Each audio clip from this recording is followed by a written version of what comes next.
Submit to the High Council here on World Class Bullshitters. I'm your host, Jeff Hicks, and with me tonight is Mecha Random 42. Hello.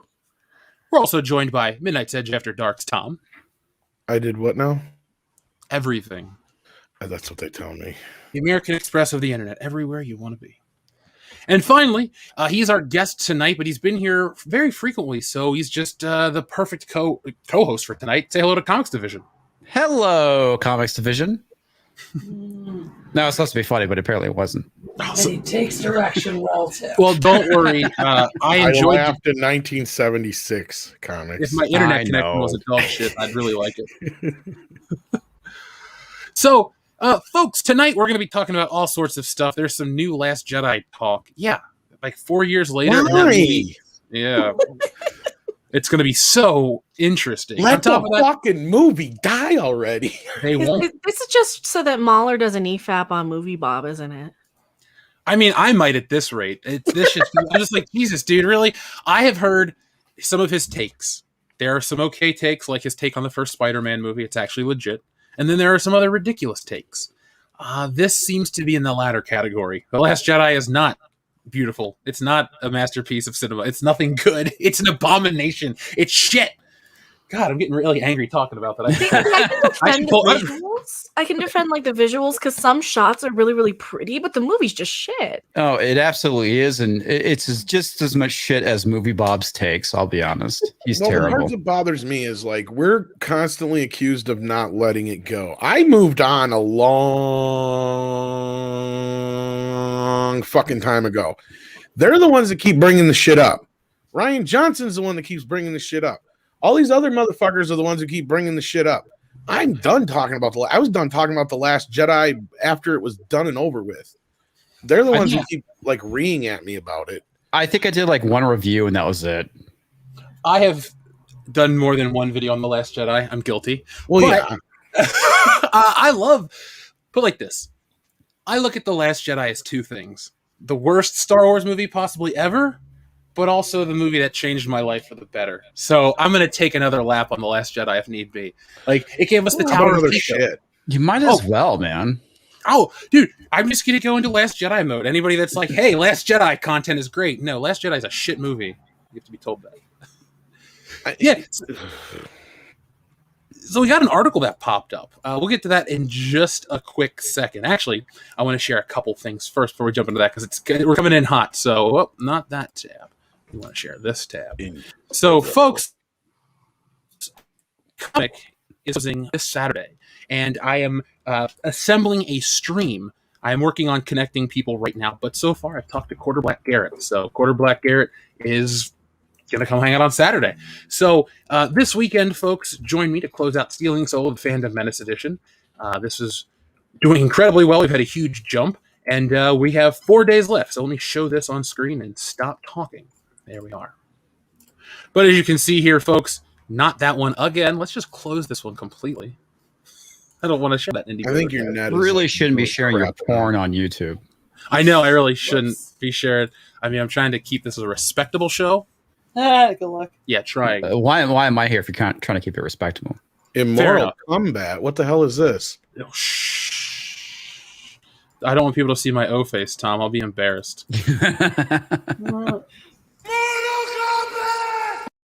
It'll just be that all over and over. Where's Chun-Li? Chi. There you go. There she is. We'll talk about Mortal Kombat, folks. I've been working on a review. It's like 5 single-spaced pages, which equals, I don't know, like 40 minutes of content. I'm still writing it. I got to edit it down. I got a lot to say about Mortal Kombat. A lot. This movie represents some good, some bad, some interesting, but I love to talk about it. Now, we will in just a moment. So I'm dropping the link to this comic right here, folks. This goes away this weekend, and once it's gone, well, it's gone. So as you can see here, we have a wonderful cover painted by Anna, that Star Wars girl, and it features the World Class Bullshitters. This comic is written and drawn by me, and it features us kidnapping a very famous actor. We remake Star Wars in our basement. It's a really funny parody, and it's available for 4 more days. But the thing everybody is talking about are these Fandom Menace trading cards, and we have a couple more days left to get those too. So, folks, link is in the description. We're following up the rest of the night, and Saturday we have a super stream to close this thing down. Also, the way things are working, we're going to cross the threshold of the WCBS audio drama of Stealing Solo. So be prepared for the fully produced version of that within the next couple of days. I just had an epiphany. I'm going to make you a commercial. Ooh. One last time. And who knew Jeff was such a talented artist? You knew Thank exactly what I meant. So, yeah, there you go, folks. And don't forget, Anna did do this wonderful cover, and she is a partner in this too. So if you're a big fan of Anna, that Star Wars girl, show her some love. Pick this up. It benefits her as well. So that we'll be talking about that all throughout the night. Now, Last Jedi is as a movie. Now, Comics Division, I know we have streamed together many, many times, probably at least 5 or 6. Is it safe to say you do not enjoy The Last Jedi? I think it's safe to say that this movie should burn in hell. No, I'm sorry. Yeah, it sucks. Mecca, give us a similar sentence. Since Comics Division says it's safe to say this movie should burn in hell, what would you say this movie should do? Screw this movie. What's up with this Nintendo Switch Pro date? Ooh. I want to know. I just got really distracted on screen. No, screw this movie. Just screw The Last Jedi. Dude, Mecca, I got super excited. I saw that Mario Party is getting online. Right? An online update like 2 years after it came out. I'm like, shit, now it's kind of worth buying. So I forgot I bought it 2 years ago. I'm like, oh shit, I have this. Oh, thank you very much. How was I feeling Monday, folks? I was feeling there was no Good Morning Pop Culture for a reason. So there's still 4 more of those left. We had our Oscar party, guys. Whew, it was a heavy drinking night. It sounds like it, and I think it's funny. It's like you're like several years too late to kiss Disney's ass. Why write this article now? I know, right? So this comes from Game Rant. I assume they're related to Screen Rant because of the rant and the shill-like opinions. So when it comes to Star Wars, fans aren't exactly stuck for visual grandeur. The series is littered with memorable moments, from lightsaber duels and spaceships, dogfights to surfing down sand dunes, besides a derelict Star Destroyer. However, Rian Johnson's The Last Jedi set the new standard for the series to aspire to. Clearly, I need water, so hold on. That's super hot. So anyway, though the sequel trilogy could have learned from some aspects of the prequels, it restored a more tactile feeling to the galaxy far, far away after the pristine but vapid visuals of the prequel trilogy. Now, I don't think that alone makes The Last Jedi worth your time. And I don't even agree with that. This movie looks as fake as the prequels, just in a different way. For what the prequels couldn't achieve with the technology not being there, this movie used the same technology and got very similar effects. I look at this right here. This crate shot is not a good example of how great this movie can look. Do you look at this and go, oh, this is stunning and visual? It looks boring as shit. A lot of salt. Yeah. So we continue on. Yes, Dr. Coffin, I agree with you. It says, with the exception of Octo, Johnson took the opportunity to explore new corners of the galaxy with these environments that are more grounded than a typical Star Wars fare. They are also some of the more visually distinct. Each planet's unique identifiers are cinematically stunning while serving importance to the plot. The casino planet of Canto Bight is concerned with artifice and sheen, reflecting the hollow core of its populace. While Octo is more of a traditional natural beauty, the island world is home to some glorious green, rugged cliff faces and gentle water that fits. Who gives a shit? We saw the movie. Do you know what's also hollow? This article. Well, not just that. All the visuals they're talking about are rips off of previous visuals. Let's be fucking clear. Oh, yeah, absolutely. Canto Bight is clearly Coruscant, just with flashing lights instead of just a lot of lights. And bingo machines. Yeah, and the Salt Planet is just Hoth. Where is it's not Hoth. Come on, it's salt. It's not snow whatsoever. I know, but again, I'm trying to. Where are these? They had to differentiate. They had to spell it out in the movie, 2, folks. Yeah, and Act 2 is basically Dagobah and fucking Endor mixed together. So again, I reiterate. Well, what is new here that they brought to the table? I don't even remember that Act 2 planet. It's where Luke is from. I mean, it's just this mountainous fucking with grass. Ireland. Yeah, it's Ireland. It's Ireland. Yeah, it's a fucking island in Ireland. Yeah, you know, that's where all the Disney movies make the mistake, including Rogue One, which I tend to be kinder to. they all look like they're just shot on Earth. The opening of Rogue One, I mean, I can't place exactly where it is, but it doesn't look like a foreign world. It looks just like a coastline. Looks like they shot it in fucking Hawaii, which they think they did. I shit on the prequels a lot, but at least George Lucas did something different with one of those plans and made it look like really alien. Sans Return of the Jedi, let's be real. He's phoning it in with the fucking... Well, yeah. He walks there. I mean, we'll just shoot him in the No, but with the prequels, there's that one planet where the one Twilight Jedi was on, which I can't remember her name. But the foliage on it looked really alien, and it was actually pretty interesting. Well, yeah, in the prequels, you could actually use CGI to do all the backgrounds. So that was a different story. I'm talking about the OG trilogy, but yeah. Yeah, fair. So forget the giant red room, says Zach Z. Yeah, that red room which was basically just the room in the Death Star. Oh, yeah, from Return of the Jedi, they copied that Star Wars movie, too. Dude, that viewing screen, it's so... Here's the thing I just want to say for a second. I can't believe how well I remember The Last Jedi. I've seen that movie maybe at the most. Remember it like it was yesterday. It was an ugly feeling. And I don't want to go back. And I won't. So, yeah, across the board, though, here we go. Here's that red scene. I remember this was the argument when you... Do you remember back a couple of years ago when you'd meet somebody that loved this film and you had a really great argument for why it sucked ass? And they're like, you know what? You got a point, but it looked great. It was the best looking one. It's like, I don't have to agree with that point because I don't agree. When I think of iconography in film, that's not even trying to be nitpicky from Star Wars. Their movies look nice for trailer shots, but the original stuff in other movies really are more iconic. I mean, even though it's a hollow movie by comparison, that shot of the Avengers, that rotating shot from the first movie, is way more memorable than anything from Disney Star Wars. Oh, yeah, absolutely. And the funny thing about it is I hate the prequels, but I've seen them more than once. I've actually only seen The Last Jedi one time. I hate the movie that much. Yeah, I never went back and rewatched it. And I even own the DVDs of the prequels, too. And I like I said, I hate those movies, and I still own them. So do you know the reason why I had to watch The Last Jedi a second time? No, I don't. Because you're a crackhead? Yeah, review, YouTube. Sorry, what? It was Ethan's fault. Oh. He actually convinced me to go buy the damn movie. He's like, yeah, we should do a review and talk about stuff. I'm like, all right, fine. So I walked into Best Buy with my face covered and bought a copy of that fucking movie. Because of him. Yeah, I would cover my face too. Especially if you're spending real money on it. So you're the one who gave him the idea for this bullshit we're dealing with now. Oh, maybe. You covered your face up and shit. Yeah, it was like that game Watch Dogs. I wanted to circumvent the camera. This movie circumvented my fucking brain. Like, yeah, I've only watched it 1.5 times since. I couldn't make it past the fucking Leia scene the second time. I'm like, yeah, no.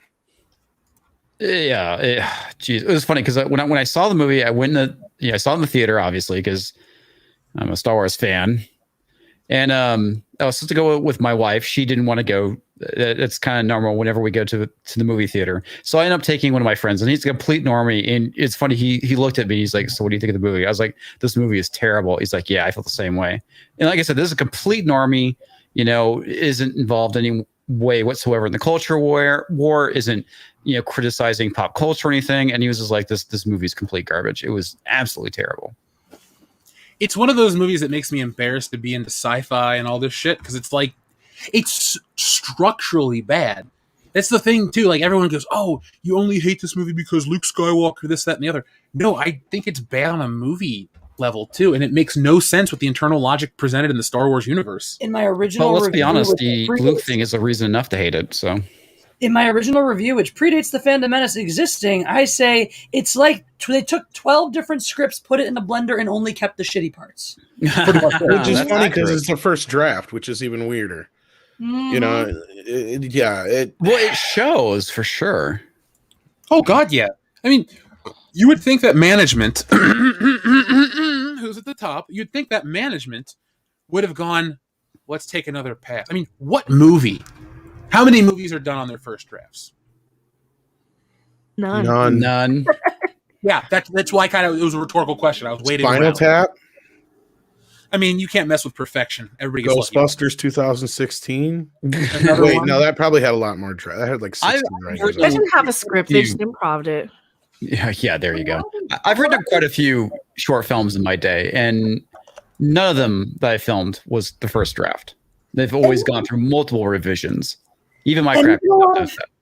Even a lot of first draft films that get, picked up off of their first draft go through rewrites before they go to shooting. Everything we read about this said they pretty much just took it and ran with it and, touched up things here and there in production, but didn't sit down and put it through rewrites before they put it to production, which is unheard of. It's insane. Even at the detriment of everything around it. Yeah. Yeah, still, to this day, I can't believe that people will try to write articles defending this. It's the movie that broke Star Wars. Now, I got a question for you guys. Have you noticed how not only acceptable but welcomed it is to shit on The Rise of Skywalker, but this one's still treated with some ridiculous reverence? Do you wonder? I wonder what the reasoning is. Do you guys? Oh, I know the reasons, because the reason why it's getting shit on it because nobody liked it, and the reason why nobody liked it for different reasons. We didn't like it because the movie was crap, and the Reylo fans didn't like it because, I should say the Last Jedi defenders didn't like it because it erased everything that Rian Johnson did.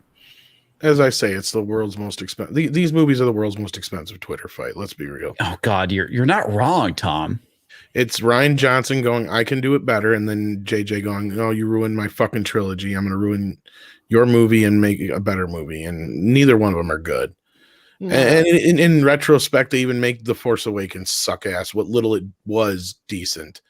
And again, that movie has been retroactively ruined for me as well. And I've even come to the point where I don't even really care for Rogue One all that much anymore. No, I think by the third time I saw Rogue One in the theater, I hated it. Because I realized that I liked it less and less each time, and I just realized what a shitty movie it actually is. Well, not just that. As much as I love the Vader scene in that, it's like the point has been made, and it's true. He would not be that guy at that point. That's more like post episode 3 Vader for about 10 years. Where he's at in episode 4, he's beaten down. He's kind of that dog that's been on the chain for way too fucking long. He's been, pushed and beaten about because look at the way they're fucking talking to him. Mm-hmm. They're like, don't try and frighten us with your sorceress ways. Like, who would you say that to, like, Vader at his fucking prime? No. Like, you'd be kissing his ass. At that point, he's obviously been just kind of kicking back and not being allowed to do anything. He's kind of become lesser known in the ranking, even, it seems like in that scene. A lot of that too has to do with the original thing with the script, right? He was supposed to be this throwaway character. He wasn't supposed to be really developed, but still, at the same time, you can even still bring that into the character itself. And at that point, because like when he waltzes in the beginning there, he's just like, yep, they fucked this shit up. Well, the thing that made that scene so exciting was actually seeing Vader kick some ass, because it was, we had, two old guys, hitting sticks, and then we started to see more and more of it being developed. And finally we got to see Vader in his, I won't say in his prime because he's not in his prime, but we actually get to see Vader seriously kick some ass. We got to see him be a badass for the first time in all. But wouldn't Star that Wars have been history. much cooler to see in his own movie when he is in his prime? Oh, dude, you're not wrong. That's what I'm saying. Like at that point in Rogue One, he comes in, he's like, I got to do it my fucking self because nobody else is getting shit done. But at that point, he's got all these stormtroopers and shit. He's really not going to be doing that kind of stuff. Like, he's the general at that point. He's just kind of kicking back and watching his troops take care of everything. I mean, even if he was still the badass, you know what I mean? It's just, well, let's be honest, that was fan service, plain and simple. It's the only reason why I was in there. And that's my problem with it. As cool as it is in isolation, it doesn't really work for the story overall in the grand scheme of things. And Solo lost money. Oh God, Dr. Coffin. Don't even get me started on that hot garbage.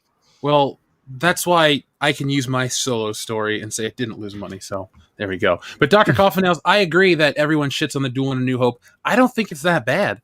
Really, go back and rewatch that one. The editing is really tight, and there's no fat. I get it. It doesn't have the flips and the grandeur. Actually, if that had a soundtrack to it, or score, excuse me, I think that's what throws people off with that one. The other ones have music and they're epic. This one's silent. You just hear the hum of the Death Star, and as soon as Ben gets cut in half, Luke goes, no, and then the music starts to play. So I think it's just one of those things where we've been conditioned to have bigger music, bigger music, bigger music. I mean, fuck, when Luke Skywalker fights Vader on the second Death Star and it's got that the chant going from that choir and all that stuff, that's epic. And then especially when the music picks up after Vader throws at the Emperor, like that's what I think it is. I think it's a good lightsaber duel with way more weight, but a lack of music and just what comes after being bigger. I think people just discredit this one. I don't hate it. I think a lot of it comes down to is, I wouldn't say a lack of maturity, because I mean, at this point we've had how many films, and they've really kind of developed the whole thing with the sword fighting with the lightsabers.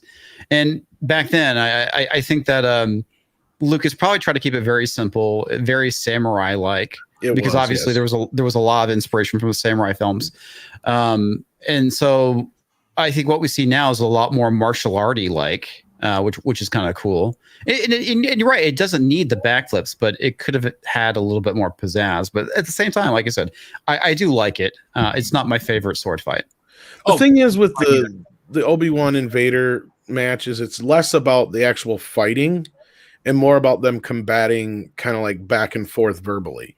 At that point, that's where more of the tit for tat is. Verbal sparring. Yeah, the back and forth there, and more like, these guys are seeing each other for the first time in X amount of years, and it's all there in the dialogue. You don't need really to me it works on that level. And then you also got to remember, even looking at the Empire fight, Mark Hamill brought up in an early interview that or in an interview with the new films, like when they were talking about all the lightsaber fighting and shit, he's like, when they taught me, like you just said, comics, they were going more with the samurai style, and he was taught that the lightsaber is really heavy, so that's why he constantly is using two hands.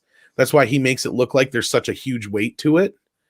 Like he like made it feel like it was a cumbersome weapon to use because it was the weight to it. Like, are you talking about Peter Diamond? I don't know. The guy that originally did the original choreography. Oh yeah, the original, the guy that did it 1-to-1s, Peter Diamond, and Bob Anderson is uncredited in the movie, right, Jesse? Bob Anderson? In the original films, right? The choreography for that. Yeah, I'm just talking. Yeah, the first one only, Tom, because Jesse says Bob Anderson. It's his style. It's his style. And then Peter Diamond's credited in the movie and on the documentary. So both guys, I guess, is the fairest thing to say, right? Because, but they're also both very rooted in a traditional Western. Yeah, and they're traditionally Western styles. I like the two-handed lightsaber. I think Empire Strikes Back, I think Return of the Jedi really does perfect the flips and all that extra shit that the Jedi power moves, if you will. Yeah. But even then, Luke still handles the lightsaber with two hands, and it's not a light sword, like a more of a broadsword type. Well, I guess throughout the development of Star Wars, they, I guess, made it a lot more lighter. The lightsaber. They did. And then that was the whole thing. And I can't remember the guy that they had for the prequels, but he's in all the making of documentaries doing. And then he's the guy that brought in all the flippity fighting styles. I'm sure Jesse would know this stuff better than I. Well, yeah, she stepped out literally just a second as we were starting to talk about fencing and stuff with swords. But of course, yeah. It's interesting too. You can gauge how old a Star Wars fan is by how they mimic lightsaber duel. I'm not trying to be funny, but if you have a prequel kid, they might be flipping around doing shit. Us, we might take two hands and Luke Skywalker style. So I think it's very telling. More calculated. Kind of lightsaber. Yeah, how calculated you are. Obi-Wan was a hell of a lightsaber fighter, though. So he didn't like laser. He didn't like laser blasters, though. It's too uncivilized. Yep. Now, with Movie Bob's take, I haven't had a chance to watch all of it. Movie Bob? What? Yeah. Is that sad? You'd rather talk about lightsabers for like 20 minutes than The Last Jedi? I mean, sure, we could talk about. There's nothing to talk about when it comes more to interesting. Jedi. Come on. But I think. Did anyone ever think that maybe Rise of Skywalker is just like a worse film, and that people throwing the temper tantrum over The Last Jedi just want attention? Honestly, I don't think The Rise of Skywalker nearly makes as many. Not us. I mean, Movie Bob. Okay. I was gonna say, honestly, I mean, as much as I hate Rise of Skywalker, I wouldn't say it's the worst of the films. I mean, maybe it's like the second worst. It's The Last Jedi is still the worst. I think The Rise of Skywalker for me, I hate it more. Just because it's all Twilight to me. It's all Twilight and a bunch of crap I don't care about. And at least like The Last Jedi, at least I can kind of see Princess Leia almost doing something for about a minute. At least I can almost see Luke for about a minute. Like there's porgs at least, but I hate everything about the Disney trilogy more and more that we get into this because I watched The Rise of Skywalker like The Room. No, Yeah. you don't. See, that's the thing. The first 2 movies are depressing. That last one, though, is so batshit crazy by the time you get it's like I was laughing in the theater watching it. Like people were looking at me like I'm nuts, but I'm like, are you guys seeing what this is fucking stupid? This is hilarious. I can't believe this has actually been filmed. Like they let this get in theaters? Like who said this was okay? I mean, and it's beyond just like bad film. No, it's like laughably bad. We're like Ed Wood is laughing at the shit. Yeah. I think Ed Wood would be watching. When they were going and reviewing the film before releasing it, that they, were like, yeah, this is fine. No big deal. The fans will love it. Or do you think like we created a monster, but we have to release it because we spent all this money? The latter, 100%, dude. I mean, we have talked about the multipliers. The 2.5 multiplier from box office to budget, or budget to box office, and how you figure out what the film made and stuff. The Rise of Skywalker was the most expensive one. It had all those goddamn reshoots. That was we got horses out of that fucker. Look, they just said it in the chat. They fly now. We got that line out of that fucker. Oh God. I mean, is that good? We got out of that fucker. I mean, come on. She brought Ben back from the dead. Beth, yeah, he might as well be called Beth. She brought him back from the dead, like with no reason to, no mention of it before, force healing, all this stuff that like, if you're just a casual like movie person, where the hell did all this shit come from? Well, I mean, a lot of the stuff they basically appropriated better Star Wars because force healing was a thing. I mean, if you ever played any of the West End game stuff, there's a long list of powers. Granted, none of this is canon, but it does exist. And what they did is, which pisses me off, is they went back and picked and choose what they wanted to have in their new Star Wars. You got Ian McDermott hamming it up like a motherfucker. Well, he didn't even know he was going to be in it until like a week before they had him do the line. He didn't even know he was in it when he was making the goddamn thing. It's that great. It's just he's just there, just unlimited power. Yeah, like it's fucking just full on fucking Palpatine. It's pure crack. I've never watched it since I saw it in the theater, but I bet you if I watched it now, I couldn't stop laughing. I watched it twice. I laughed at theater too. Unbelievable. Oh. I couldn't. I was laughing. Even having read the spoilers, I was still laughing my ass off. Yeah. I think it was more of a, oh my God, the spoilers are true. Everything's true. That was Everything he's saying is true. This is bad shit. And it's all true. Ugh. I haven't watched it since it hit theaters. I've never been able to look at it Disney Plus. I cringe when I have to use clips of it in the videos. Oof. But I'm still on the panel, the guy that goes, The Force Awakens is the worst one.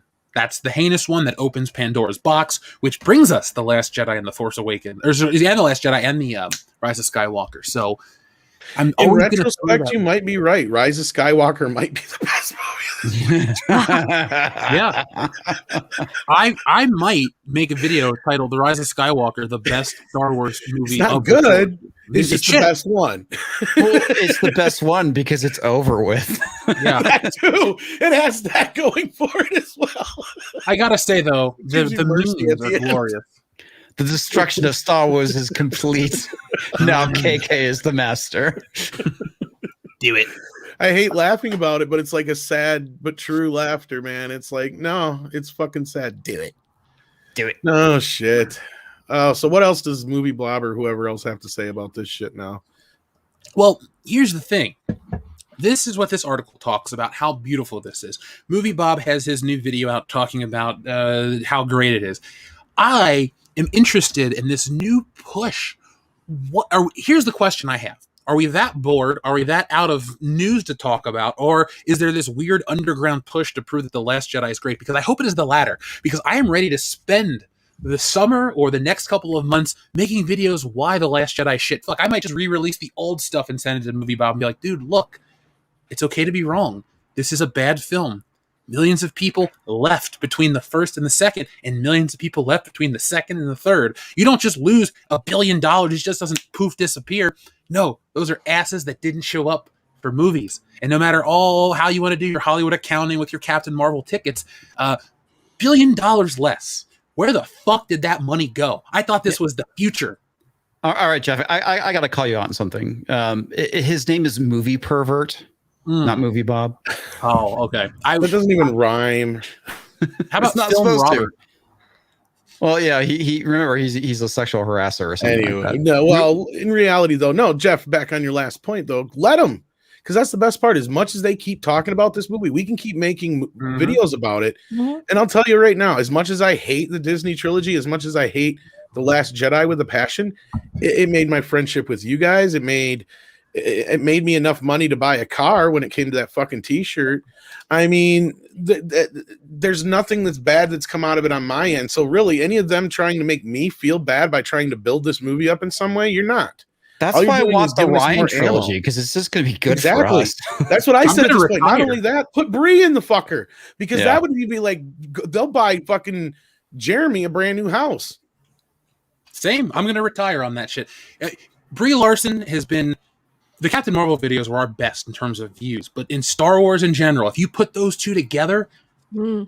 Jesus Oh, Christ. that's money, pure money right Well, every there. time they do a rumor of it, I get enough to make a couple of videos at least out of And it. it was a used car. Let's be real. I don't want anybody getting some like delusions of grandeur, like I got some fancy. Oh, fucking we car. all know it's a Oh, Ferrari, this is one. Tom. I Stop wish lying. my fat ass couldn't fit in one of those.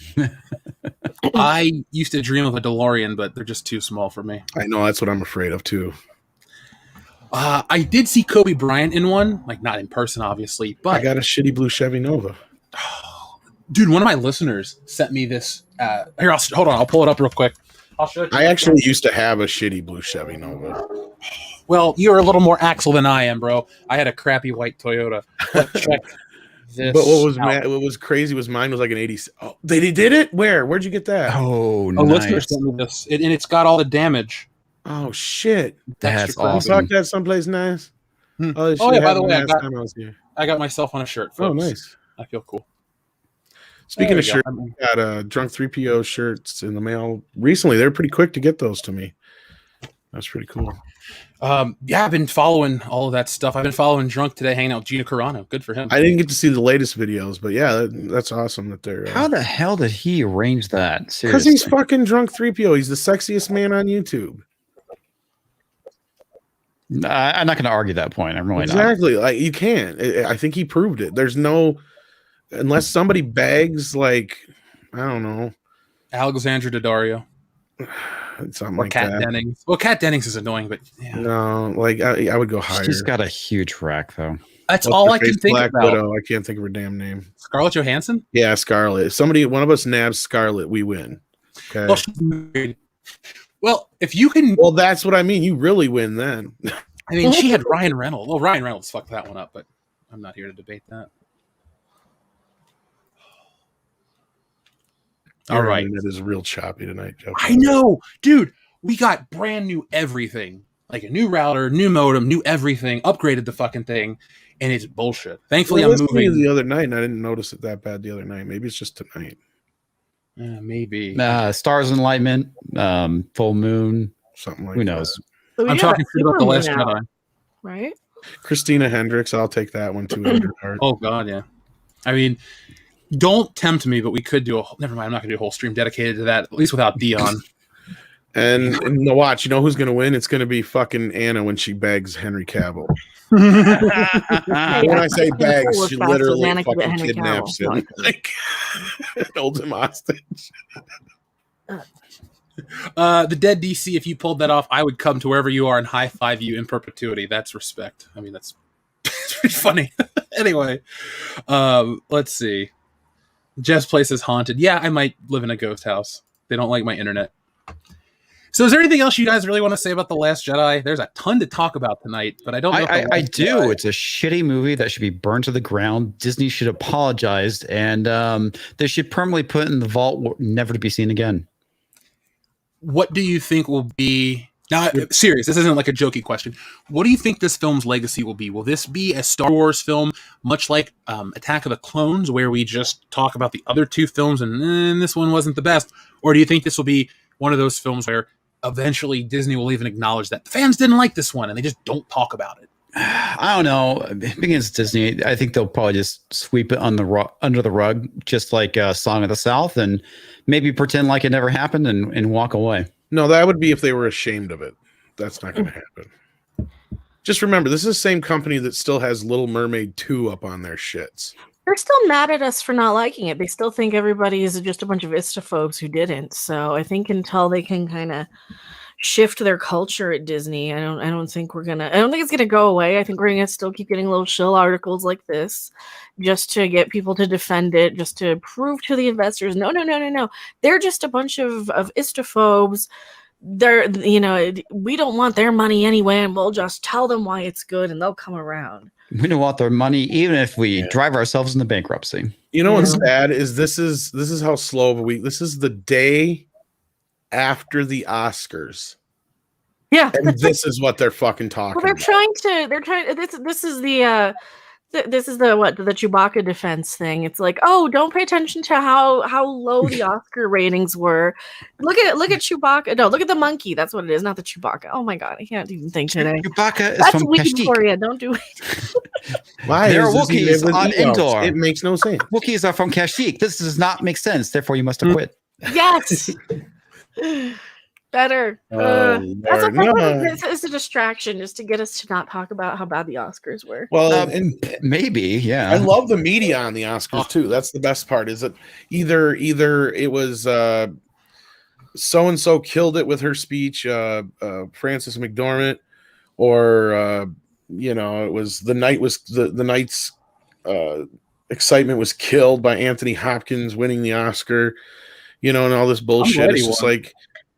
I am too. You know what? And it's good because it's like, it proves that you can't just make the shits happen. Like, it's not meant to be that way. Even if it is really on the surface, a stupid award show that doesn't really mean much, it does to certain people, and it does in certain areas, and it does in certain respects. And they continually try to manipulate it into things it's not.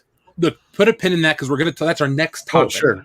So I'm going to read a couple of our super chats to get caught up with the audience, and then we're going to talk about the failing Oscars. It plummeted so low. How low was it, folks? Stay tuned. Bad. Now, it was the worst ever. Yeah. Worst ever.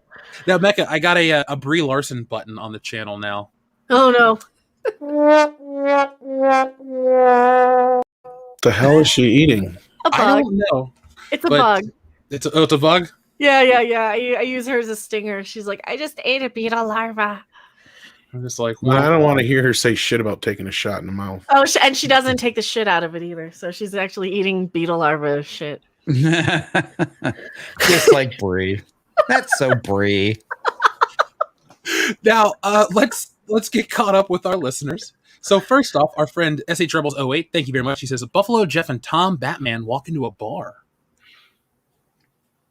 What happens after we wake up? We get knocked out from walking into a bar, man.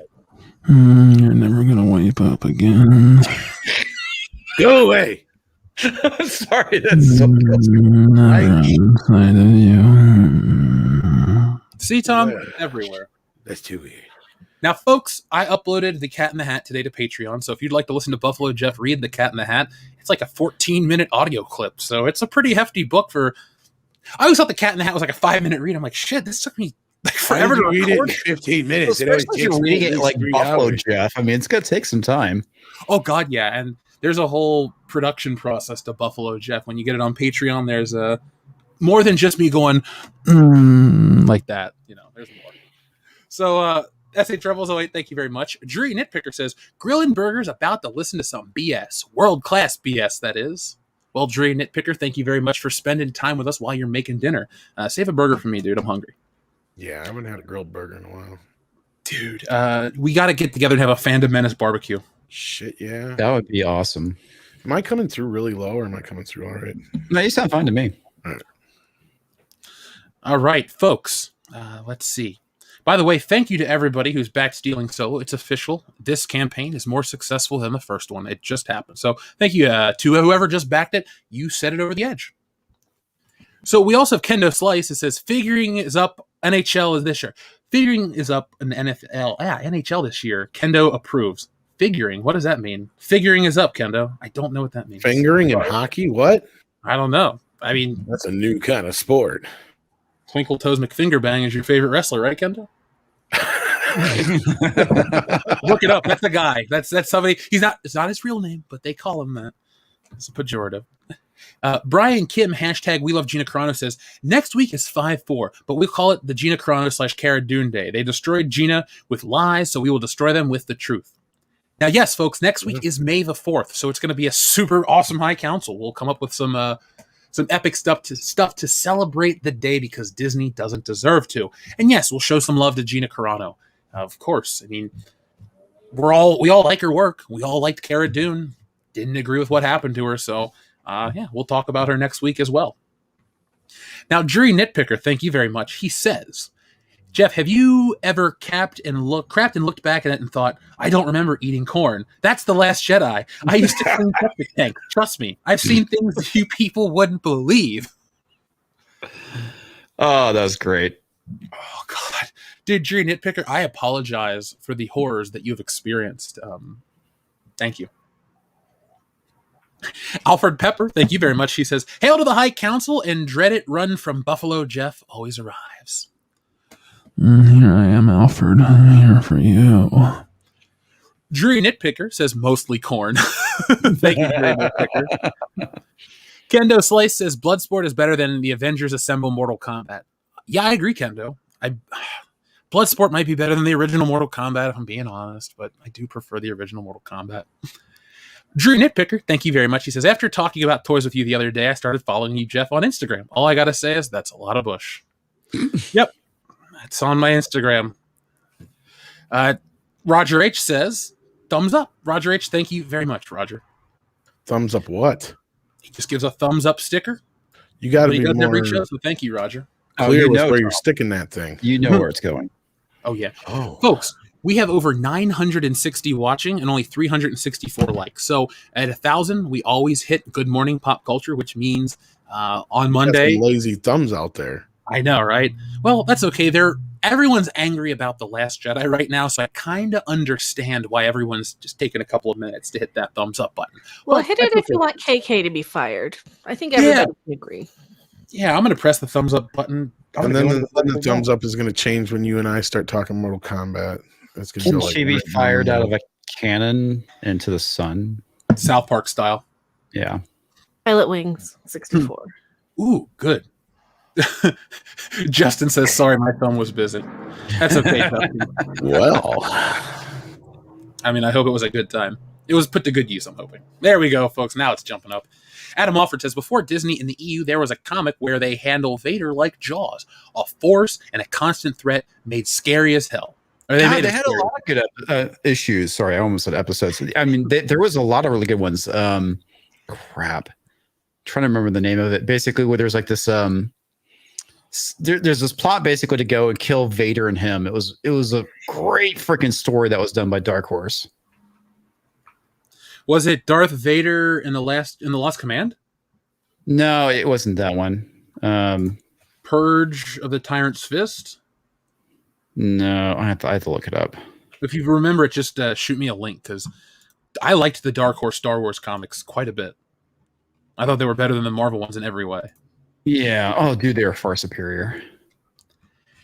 I've been going back through my Facebook. Well, you know how they do the memories every day. I go back and I read, Star Wars number whatever, the best comic this week. And I went, yeah, it used to be the best comic every week. I loved the Star Wars books from Dark Horse, but Disney brought over the rights to Marvel, and then the books kind of suffered. And I had intended to fully make a video about this. I still will one day. Let's see. But the comics didn't start out with your mama joke, so it can't be as good as The Last Jedi. White Knight, I forgot that The Last Jedi starts with a your mama joke. That's right. Oh, yeah. Ugh. Now, we also have a few more super chats. First off, Jay Hando4 says, hey, Jeff and Council, just a simple question from a simple man. Are they still shilling for The Last Jedi? Was the most meandering Star Wars film ever produced? Or it was the most meandering Star Wars film ever produced. J-Hand, it's more than just meandering, but yeah, they are shilling for it. And I firmly believe if they say, well, it wasn't that good, then it's admitting fault, and then we win, and then it looks like the racists won, so they can't. They will dig their heels in forever, and we'll just laugh. That's all we'll do. We'll laugh. I want to meet a Last Jedi shill in person. They'll run away from you because they can't be wrong. I want to meet Scott Mendelsohn, Mecca. I think we should make that happen. I think maybe we should have a campaign on Twitter. Hey, Scott Mendelsohn, be on the High Council. Dude, Scott Mendelsohn lives not too far from me. I just want to meet him in person, take him to lunch, and say, dude, thank you for all your terrible takes. Let me buy you lunch. Oh, wow, I didn't realize he lived in California. Yeah, he's in my Facebook circle. You know how Facebook will recommend people for you? Yeah. He was a recommended person. That's priceless. Well, you know what though? We'll end the story in a cool way. Excuse me. Facebook also recommended Chris Claremont and John Byrne, so I was like, "Oh, cool, that's legit." So at least I don't feel like I'm in that ridiculous circle anymore. Only Scott Mendelsohn. We get some X-Men greats. Betrayal. It's Star Wars. It's Empire Betrayal. That's it. I'll send you All right, let me take that down right now because I want to read it. It's really good. All right, folks. Well, thank you for that, and I'll read that on my comic site. Up next, we also have our friend Sporking News Podcast. Thank you very much for the hot dog, dude. Again, could go for one of those. Kind of hungry. Astaroth says, "Hail the High Council. To Comics Division, the Unleashed Vader sequence in Rogue One royally pissed me off. That wasn't OG Vader. Vader versus Luke on Bespin is the best duel in the series. Change my mind." You're not wrong, man. I prefer that one myself. Now, I do question, for as much as I enjoy Rogue One's moments, because I don't have a stone cold heart. I'm not, a robot. But it does bother me that Darth Vader does all that cool shit, and then the very next scene is the original Star Wars, and he doesn't do that, which is fine. Yeah. It's not a problem of the original film, because what George Lucas isn't beholden to what people did in the year 2015 is when they shot the movie, or 14, excuse me.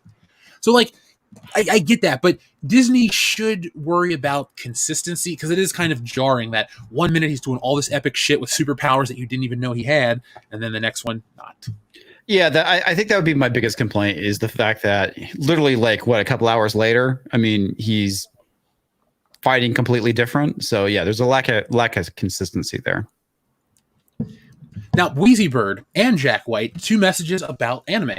Wheezy Bird says, "Jeff, next time you check your P.O. box, the bunch of anime stuff will be from me as usual." Well, Wheezy Bird, if you hold on for just a second, I will show the audience what you sent, because it just showed up yesterday.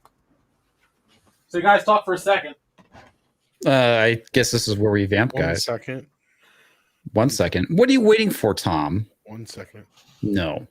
1 second.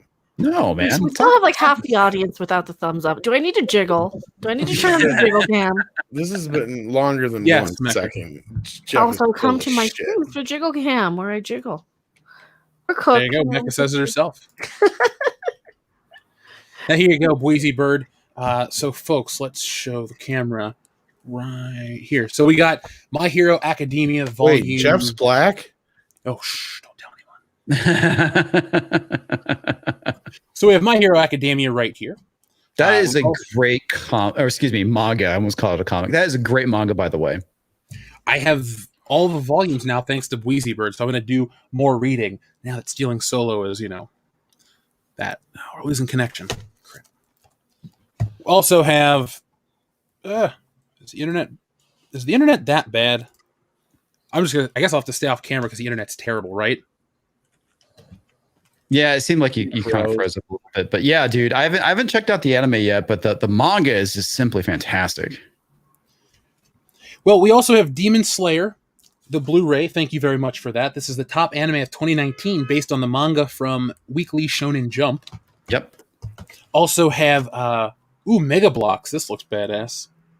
Bored, resigned, and unfulfilled, a young man with neither name nor past survives by fighting in the underground matches of a sport called Megalobox. All right, that's going on the top of my list. That sounds fucking epic. And he sent me Yu Yu Hakusho Volume 2 on Blu-ray. Thank you very much. He also sent Fire Force, which really looks cool.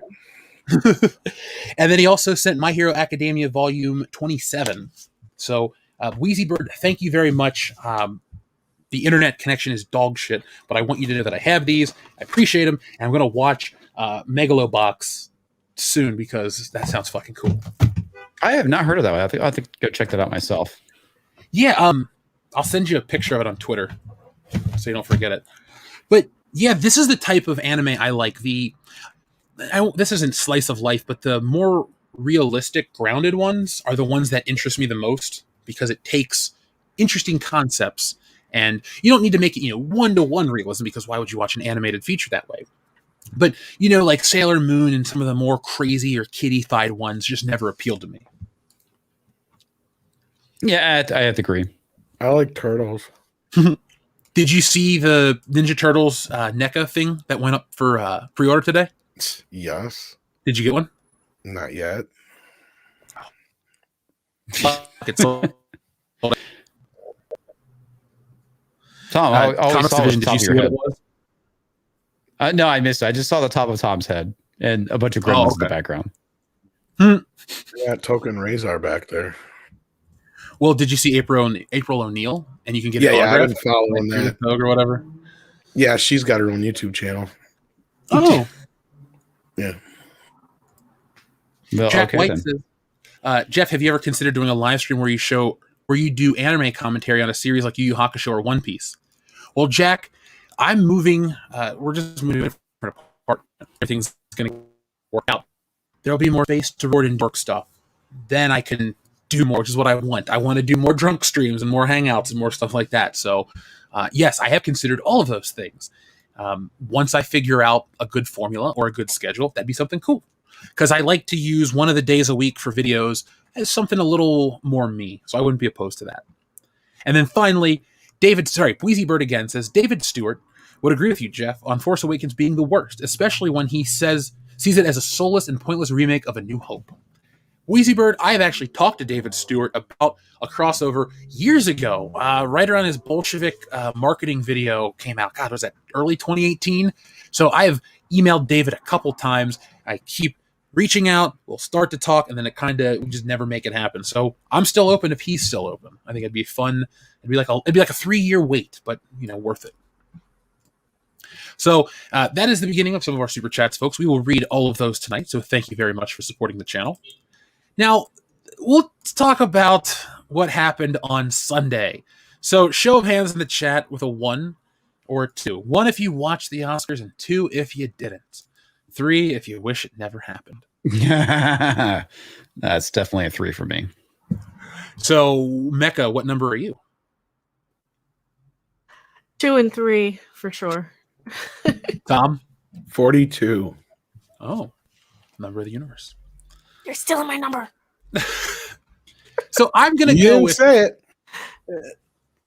Well, No, I nobody didn't said- watch it, but I was either. like, "What the fuck ever?" At this point.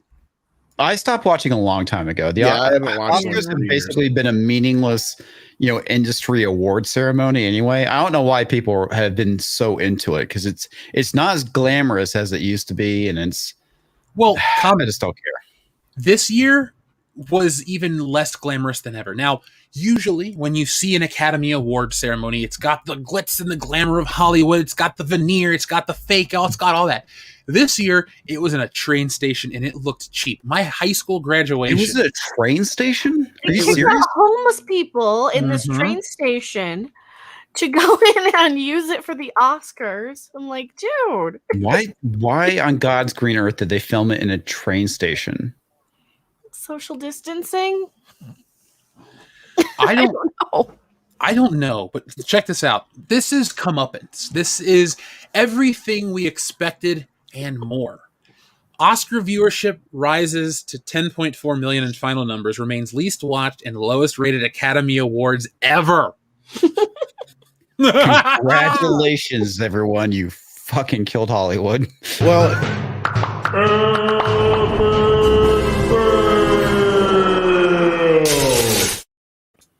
that was the Oscar. Sorry, Tom. I didn't mean to cut you off. no, that's fine. And just for an idea of where we were at here, back in 2014, the 43.7 million people watched it. Yeah, I sent you a picture of that, Jeff. And it fell every year until not like, and then this last year, it went in half.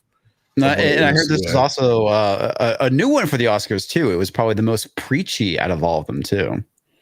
It was, there were times where we went, what the fuck? Now, folks, you can check out our, okay, so here, Mecca sent me the number. I'm going to pull this up on screen right now to give everyone some context. You guys can watch. This is like the Disney sequel trilogy. It's just there you go, a decline right there. So as you can see, folks, 2014, 43.7 million to this year's 9.8 million. Yeah, you guys got to realize this used to be like the Super Bowl. Yeah. 43 million people in 2014. In fact, I think at one time 9.8 million now. Wow. Right next to like the Super Bowl, I think it used to be the number 2 highest for like advertisers, where they can ask the most for it. What were the numbers for the Super Bowl this year? I mean, they were down too. They were down too, but like I don't think they were this bad. I think they still had like 40 million viewers. That was politics crap, I think. Like nobody wants the speeches and. Well, the Tyler Perry speech was the one that that was probably the best. Honestly, all joking aside, the best thing of the Oscars was Harrison Ford. Again, Harrison Ford makes everything better. The fucking Blade Runner speech was pretty funny. I came out and they gave me some weed in a bag. All right, Harrison, if you want to make Stealing Solo, we'll give you more than weed in a bag. We'll give you cookies and brownies and gummies.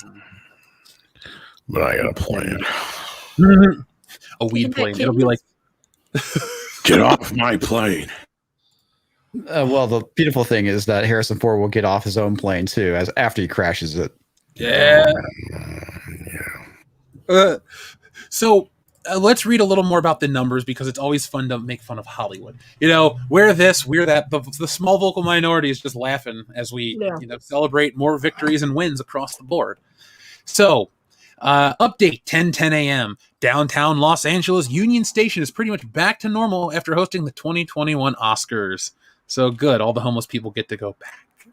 No surprise, the ambitious affair from ABC and producers, whoever, remain the least watched and lowest rated Oscars ever, though they did manage to crack the 10 million viewers after all.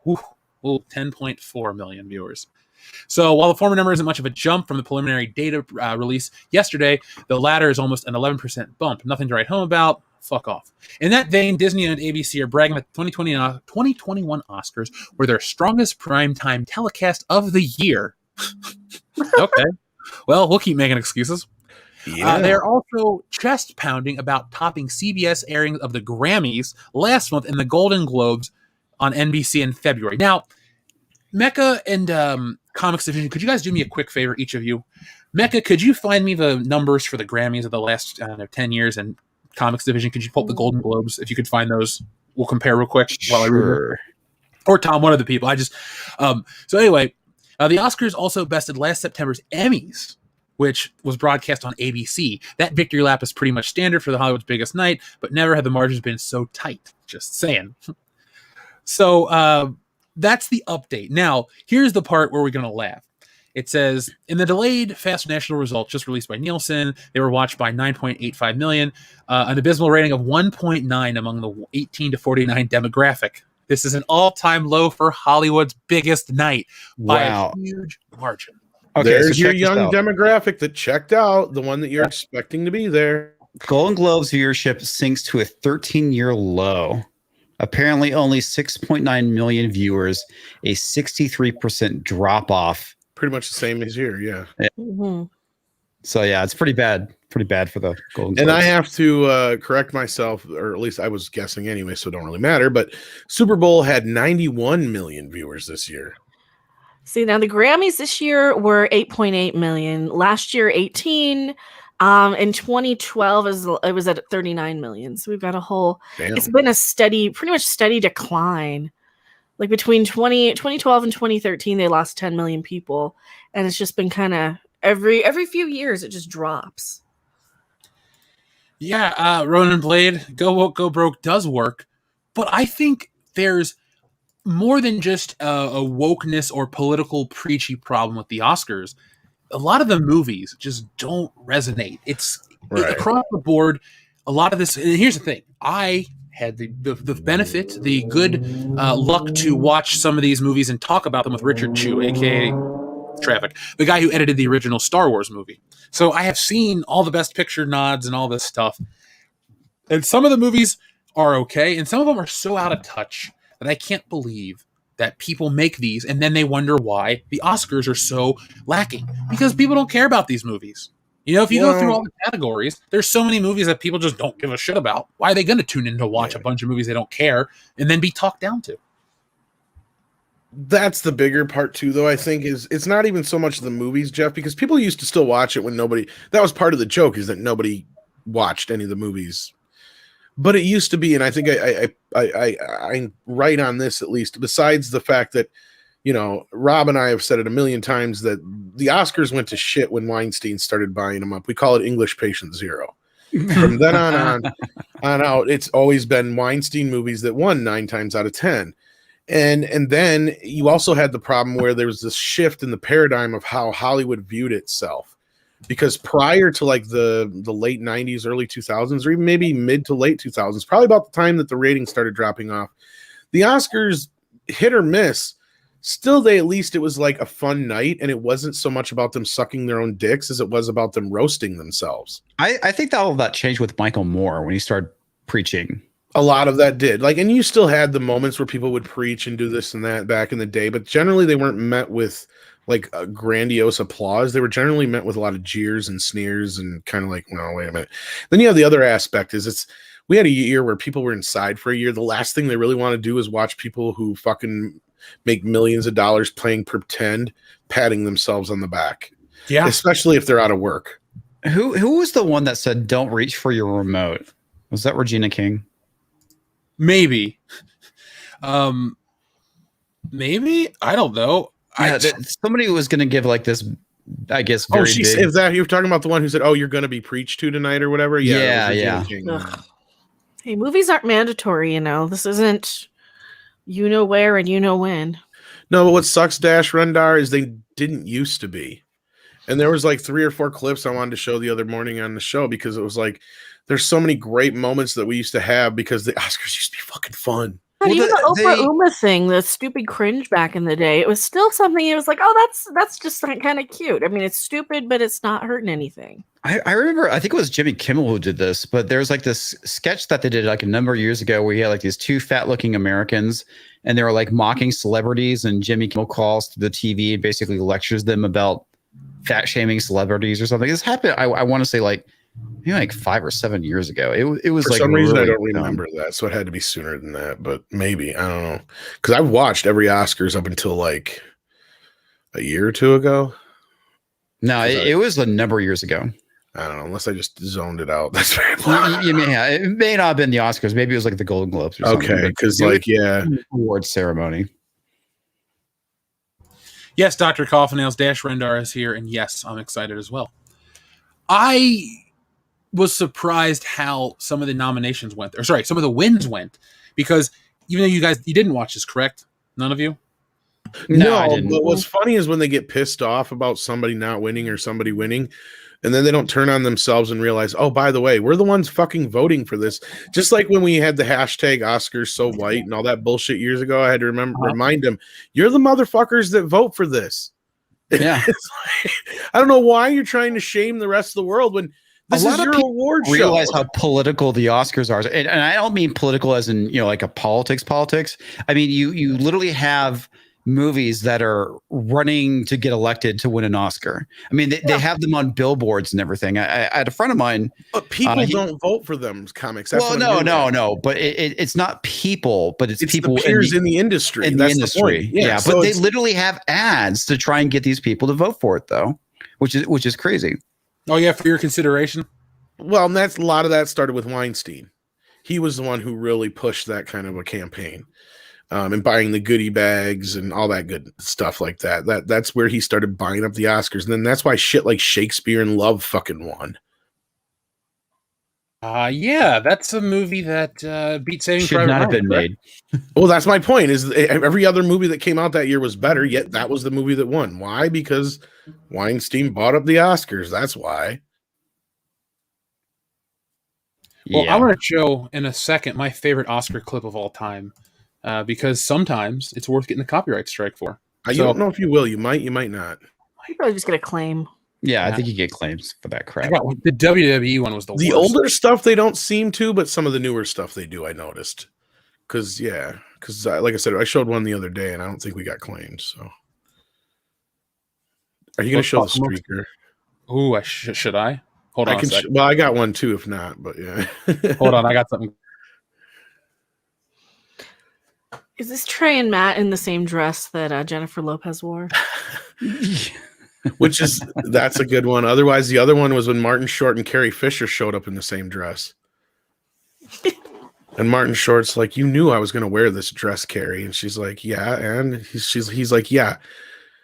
But she's like, "You knew I was going to show up in this dress, Martin," and she's like, "Yeah, but you have several dresses, Carrie." Remember fun. Remember fun, folks. That's what these things used to be, is fun. And now they're boring, dry, and preachy and pedantic. If I wanted a religion, I would find one. I don't need Hollywood to tell me to worship a political affiliation or a movement or it's just zealotry anymore. No, it's all cult. Mm-hmm.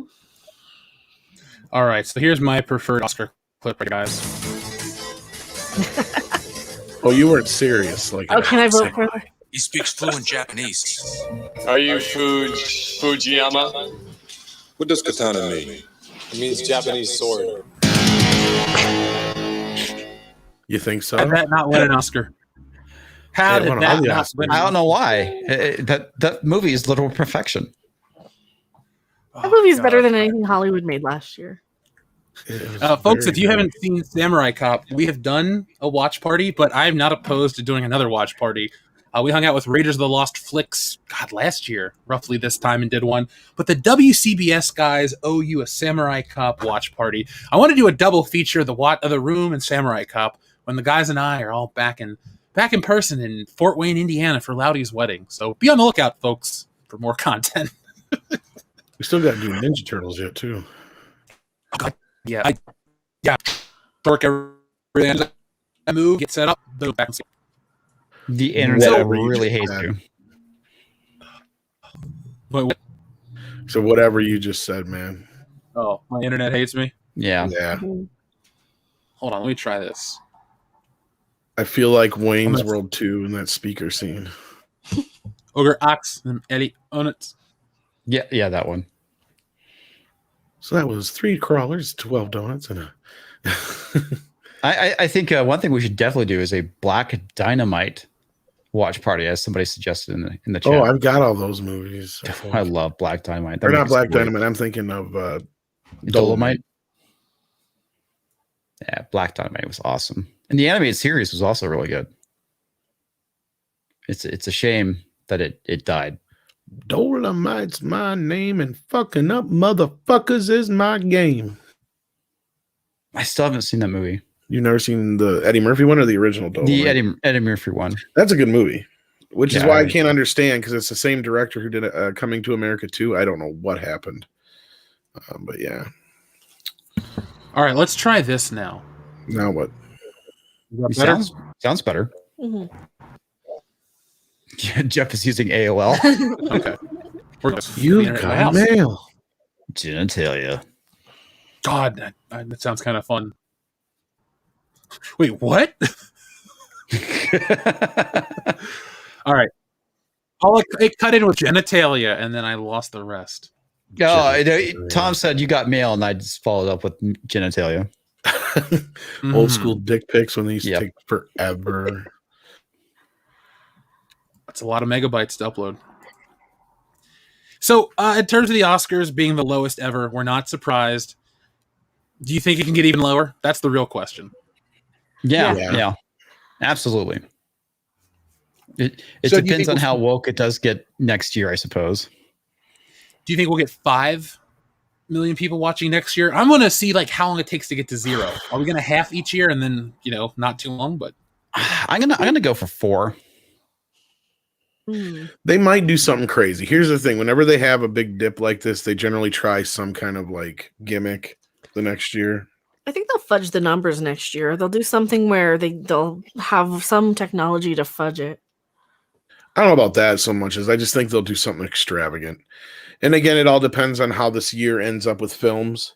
Because that's the thing. A lot of the Oscar films from last year are still on hold. They haven't been released yet. They're not going to be released till later this year. So a lot of the movies we got this year in the Oscars were just really kind of just muck that was out there, I guess. So that's why I'm surprised you sat through them, Jeff, at all. I sat through Mank, and I'm like, this is not that great. So did Birds of Prey win Best Superhero Movie? Hell they don't no. have that Oscar. Yeah. Cuties win. No, Cuties wasn't nominated. No. The stuff that won though was the not wokest movies. Like Frances McDormand, that movie Nomadland won across the board. I watched that movie. That's not a woke movie at all. It's just kind of a depressing look at a lady who's homeless. Like, you know what's really funny about that is it's made by the people who make all their money from Amazon. Just remember that. It was weird seeing Amazon so in that movie. Well, they weren't really in the movie very much. They just were very. There's a whole scene where she works for Amazon, and I don't know. I guess they somehow managed to film inside, and you're technically not supposed to do that or some shit.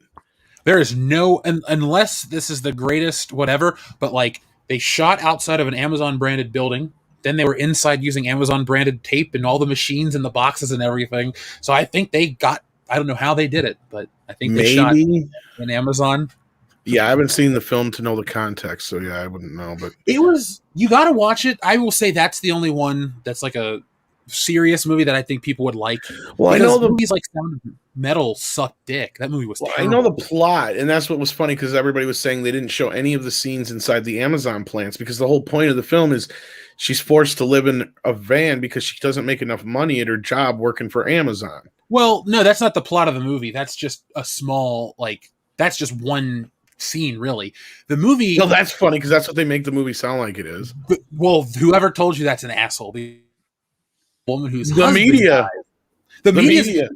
Well, yeah, they mentioned her husband dies in the beginning, yeah. I was hoping you were picking up my Beverly Hills Cop 2 reference. Remember? The guy about the plans? Whoever told you this? An asshole. Yeah, I got that part, but you're cutting in and out anyway, but yeah. Shit. I'm trying. Okay, so... Long story short, she just goes on this nomad quest. She can't stay with anybody for one period of time. And just watch it. I'm not really going to try to regurgitate. Is this the person end up howling at the Oscars? Or is that somebody else? That's somebody else. I don't think Frances McDormand was howling at the Oscars. I watched with the sound off. We were drinking, so. No, I mean, somebody, I mean, they got an award and he's like, to my best friend, and she starts howling. And it's just like, I think, Tom, you're the one who played that clip. I don't know.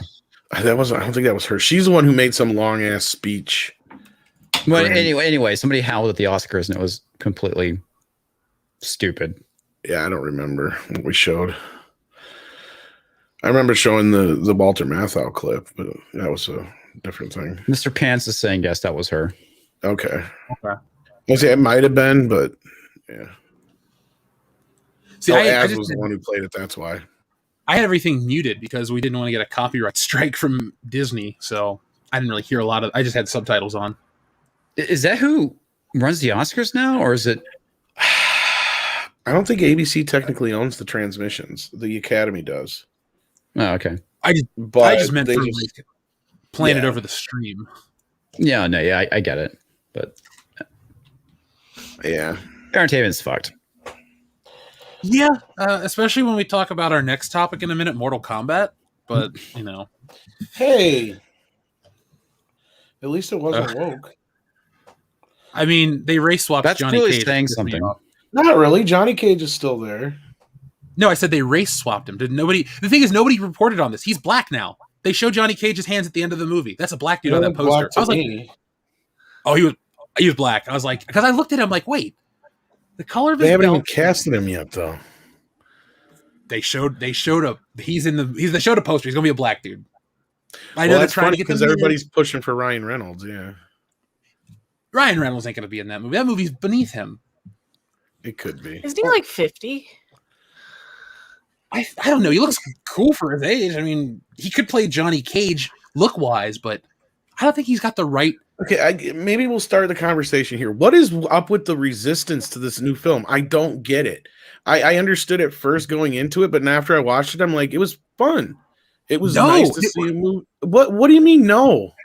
It was not. Please That's the explain it to problem I me. had with this movie. It was not fun at all. I was so bored watching a movie that's supposed to be about spine rips and fatalities and all this fun, crazy shit. Yeah, you got blood and gore. You got no Mortal Kombat tone. You got very little story. And I looked into the new timeline versus the old timeline, which is what people like to say they're gleaning There's more from. story in this than the 95 movie, though. I disagree because this movie. When's the last time you watched the 95 movie? Last week. Because all it is them wandering around for a half hour and then they fight and they don't even explain how they get there. And what then are you talking about? The original? That's not how that goes at all. Dude, you talk about villains need to have agency in a good movie. Shang Tsung in this new Mortal Kombat movie has no agency whatsoever. All he's trying to do is cheat and hope that these people get killed by sending out the minions. Dude, the original Shang Tsung is a fucking mastermind. He interferes with each one of the people, the fighters, to get him into the Mortal Kombat tournament, to then kill him. There's more of a plan with him. All the characters are treated with a little more, grandiose nature. Sonya's lame in the new one. Like, the only person that's better is Kano. I won't even try to fight. Super woke in the first movie, though, man. Come on, that was all like, girl, you can't do nothing and kicks my ass. Like that was all she was in that. Like, don't get me wrong, Jeff. I saw the movie opening day twice, and I love it, the original film. But I just watched it again for the first time in like 2-3 years. It does not hold up, dude. It's not that great of a film. It's good, but it's also a PG-13 Mortal Kombat movie made when we had 2 Mortal Kombat games. And guess what? It got Mortal Kombat better than whatever this reverent piece of shit is, because this movie tries to make Mortal Kombat this culturally relevant, sensitive thing with bad, lame characters and representation. Dude, Raiden ain't even Japanese. Everyone goes, oh, he's based on the Raiden god. But everything about the character says Chinese. He's based on a Taoist thunder god more so than a Japanese thunder god. But this movie's so focused on that sort of stuff. They want to make sure that we got to make sure the Asian represent. What the fuck? Mortal Kombat's created by some white dudes that were in a rush because they couldn't make a Van Damme video game. Like, Mortal Kombat, at least the first one gets the tone of the movie right. Okay, well, how many of the games have you played since some of the original ones, though? Because they've done all. And that's another thing. People are talking about lore in the chat. Which lore? You play the game as different characters. Different lore. Tom, I just addressed the different timelines, the original timeline and the post-2011 timeline. Well, not just that. Within a game itself, there's different lore. Like, if you play a different character, it's a completely different lore. Like, no, each character, though, each character has their own storyline. Cole, like, this whole movie is about Cole, a non-Mortal Kombat character. The movie is trying to be the Avengers. All of a sudden, there's these super-powered markings on their body, and then they get superpowers. It's trying to justify the back B and all the power moves or the combo moves that you could do. It's like, it's a weird movie that's trying to be realistic, but it's like the weirdest thing to try to make realistic. Like, there's nothing in this movie that's fun. Like, the jokes aren't even there. And you talk about the characters, this is like The Force Awakens. They all serve as exposition for Cole. Mortal Kombat's a tournament movie. There's no tournament in Mortal Kombat. This is a prequel to a Mortal Kombat movie that will have Johnny Cage and Scorpion and Raiden. Scorpion is in the opening scene, folks, and he's at the very end. He comes back after he's Cole's descendant, and Cole says something, and he brings him back to life, and Scorpion fights Sub-Zero, and it's okay. The first fight's awesome. That's the best part of the movie. You ruined the movie for me. Yeah, right? I mean, the whole thing of the Scorpion Spectre, the ghost that Scorpion is always been part of the Mortal Kombat story, and that's cool. I like that.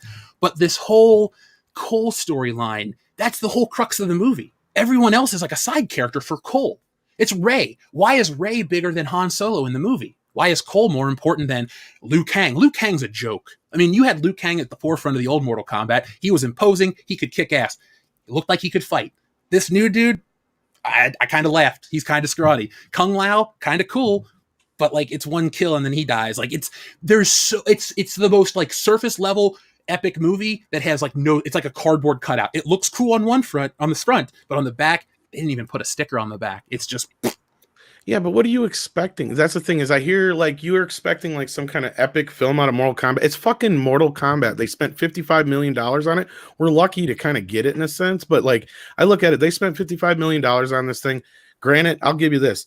They should have cast somebody like Jackie Chan, Jet Li, or what is his name? Yen from Rogue One as Raiden. and they should have had like Ken Watanabe as Shang Tsung, or hell, even brought back what's his face from the original movie. agree with that. I mean, I had no issue with that part either. Those were the bigger parts I had a problem with those casting, because you need characters with gravitas there. There, I agree with you with. The other thing is Cole. I didn't mind the character. I hated the actor. The character part was fine. The other problem was the third act fell apart. He should have become Scorpion. That is the problem. Like, he should have become Scorpion at that point. Like, that is where the part that the movie kind of didn't live up at the climax. But the rest of the film, I had fun. I didn't expect much more out of it than what I got. I've played a few of the games. I know most of the lore. But as far as the original film goes, like I said, I love it for what it is. I'll always hold it in a special place in my heart. But if I would have got this movie when I was 15, it would have blown my fucking mind. Because this feels to me more like Mortal Kombat when I was a kid than when I was a kid. What I got was a kid felt more to me like a Saturday morning cartoon. This actually felt like I got. I've heard something interesting. That seems like a lot of the normies seem to really like this movie, where like the movie nerds like us basically have been hating it. Dude, my cousin called me, and I know this is an anecdotal thing, but I have a cousin, Michael. He only calls me once or twice every 5 years to talk about a movie. He called me for the Michael Bay Turtles. I was like, I don't really like it, but I'll go see it with you because we're family. And he called me he texted me about this one. And he's like, I'm excited for Mortal Kombat. I'm like, me too. And then he texted me back. He's like, wasn't that good? And I hadn't seen it yet. And so I watched it, and we were texting back and forth about it today. Like, he's as normie as they come, dude. Like, I haven't seen a ton of praise for this movie. I really can't seen a lot of praise for the movie. Actually, everybody in my tabletop group really liked it for some reason. I've seen both sides. The only places I've seen really negatives is just in YouTube's, mostly. I mean, that's to be honest with you, and it's actually tracking better with women than it is with men, which is kind of funny.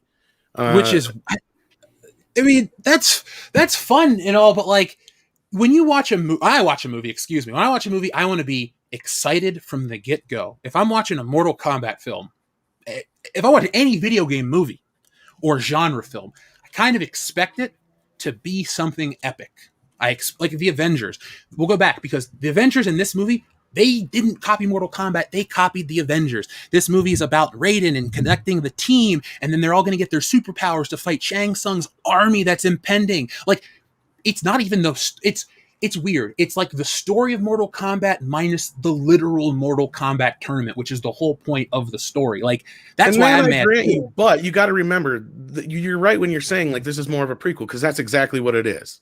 It's a backdoor pilot to movies that are to come. And if they'd have blown their load in this one, we would have got Mortal Kombat 2 all over again. Let's be real. Dude, this movie has more similarities in plot with Mortal Kombat Annihilation than the 95 version. That's what people keep saying, but I get that. But I still had fun with this. And I'm not saying like anybody should like this one better, that the other one's worse in any way. What I'm trying to say is I think people are being way too fucking hard on a movie called Mortal Kombat. But it doesn't really feature in a way you're getting honey-dicked, because if all you're looking for is a video game adaptation, it's about a fighting tournament. You don't get that, folks. This is a quest movie. This is about Cole, whatever his name is. Call him Cole Hauser. Fuck it. Isn't that from one of the Arnold movies? Yeah, no, but you also get one tournament every few generations or whatever it is. So and it's happening next. Like, they're going to the tournament. Like, that's the next movie. Yeah. Like, I can't believe what? And there's a problem with that? Yes, because this movie is like The Amazing Spider-Man 2. Go back and watch that film. When you see the end credit sequence, it's Doc Ock's arms, and it's the Vulture's wings, and it's Oscorp going to make the Sinister Six. We spent a whole terrible movie building towards the Sinister Six. Guess what? That movie never happened. We spent years building towards nothing. And then we got a fucking reboot. Mortal Kombat ain't going to get rebooted this time. They'll make another one. Maybe. They're going to make a few. This has been a hit already, Jeff. That's what I'm trying to say. Is this?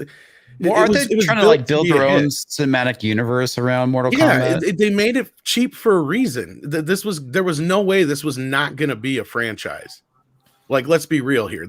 They're reporting 95 million on Google. That's bullshit. The director came out flat and said the movie cost $55 million. That's cheap as hell in today's market, dude. There's no way they're going to probably greenlight 3 movies at once. We're going to get like 2 sequels to this and like a Sub-Zero Scorpion prequel or something you watch. And again, I'm not saying that you have to like this movie. I like the idea of what it represents. I know there's more to come. That's where I'm kind of like, okay, because I was pissed about no Johnny Cage as well. I have a lot of gripes with this movie. The script ain't no better than the original film. The line delivery ain't no better than the original film. It's all cheesy and corny. But guess what? That's what I love about these films. That's why I like Jackie Chan and Bruce Lee movies too. I don't watch them for like some really in-depth story or super character arc. I watch them so that I can see people kick ass. You know what I mean? I But they get that, didn't Tom, pick but that movie. martial arts movies can have good plots too. And this does have, as far as I'm concerned, a fairly decent plot. Now, it does have problems. I'm not going to say it doesn't, but I just feel like there's a large swath of people that are being like overly harsh to this movie for no good reason. It's like, it's not woke. It does. It's a Mortal Kombat story. Sure, it may not be one specific lore, but I'll tell you what, if I want the lore from one specific video game, I'll go play that fucking video game. That's my biggest complaint about video game movies is when I'm sitting there and watching and I'm like, I might as well just be playing the video game. I feel like I'm watching a game being played without me controlling it. At least while I was watching this movie, I didn't have that feeling. And you know, we got to see some cool fights, and we know some of the characters that we thought might be dead are probably coming back, which again adds that video game element to it. Like, this is the first level, then the next movie will be and again, the next two movies may have all to do with the tournament. I highly doubt they're going to blow one load in one movie. That's the problem with the movie. It doesn't try to be a movie. It tries to be a universe starter, and it doesn't really entice, because the whole point of it, the Mortal Kombat lore, it's the fighting tournament. No matter if you play from the old timeline or the new current timeline, which started at Mortal Kombat 9 in 2011. I keep mixing those up. It's not Mortal Kombat 11. But once you start, either way, it's about a fighting tournament. Like this, again, and you talk about doing cool stuff. With the exception of the opening fight between Scorpion and Sub-Zero, I really didn't find any fight scene compelling. Yes, the gore was neat. That death that fucking Kung Lao does to the Harpy girl, it kicks ass. That's cool. That is Mortal Kombat to a T. There are even great moments in callbacks like when Reptile appears and they do the boom, that like sound effect when there's a fatality. Like, that's cool. That the original one didn't do that shit. But the original one also did moves better. They didn't turn... This is a problem with modern genre movies. They try to explain everything. So if you played the original Mortal Kombat, if you pressed forward, low punch, you'd shoot a fireball. In this movie, we have to explain why Liu Kang can do a fireball. In the heightened sense of reality, everything else is fake with magic and this and that, but we have to have explanation for the weirdest things. And then these people get these one-hit power moves. Why he has the powers? That's kind of goofy. Everybody, dude. Every character that's a mortal combatant, we'll call him that. Why does Kano have a laser eye? Because he killed somebody and then he learned how to harness it because he got angry. Why does Liu Kang do the dragon fatality? Because he learned how to harness the whatever power on his... Everyone has a Mortal Kombat tattoo. The literal fucking logo from the movie is tattooed on their body, and that is their superpower. That is it. In Mortal Kombat Annihilation, all these fucking people that Shao Kahn had controlled have the Mortal Kombat logo, and when you kill them, it rips off their body and it flies away and they turn to dust. It's the same plot premise as that one. That is the worst video game movie, and this reboot decides to copy the dumbest element, and that is the whole crux of this, to connect these super warriors to then fight in Mortal Kombat. Dude, and then they do about Raiden. Raiden doesn't have to be played by an Asian guy. He's a god who chooses his form. Everyone and that isn't you, Tom, so don't take this as an attack, but everyone loves to shit on the first one. Christopher Lambert. Guess what? A god chose a form of a French guy. Tough shit. Deal with it. Guess what? He chose James Remar the next time. It could have been Billy D. Williams, or who knows? Carrie Fisher could have been Raiden. Wouldn't matter. Christopher Lambert is legend. I love him. I do too. He's got I think he's got a really bad vision problem. That's why he doesn't act as much, right? No, I have no idea. I mean, the last time I saw him was in that really terrible movie about a prison, because women can only have one children if you have to get like some sort of license. I don't remember the name of the movie, but it was pretty bad. I guess I could look it up. Now, the thing is, at the end of this movie, the thing I just took away from it is it wasn't like fun. I understand, like, I love the Mortal Kombat gore. Sub-Zero is my favorite dude. Did he even do the spine rip in this movie, Tom? No, but I think they're saving it, and that's my point. Like, another thing is, like, the original film, as much as I love it, we only got to really see like one real fatality in that movie. Like, there's no fatalities in that movie that much. That's true. Shit. He's still doing stuff. Oh, he is? Yeah. I'm surprised. I haven't seen him. Scorpion is the only one we get to really see a fatality out of in the original film, aside from at the very end. But it's kind of there are fatalities in this, though. Sadly not.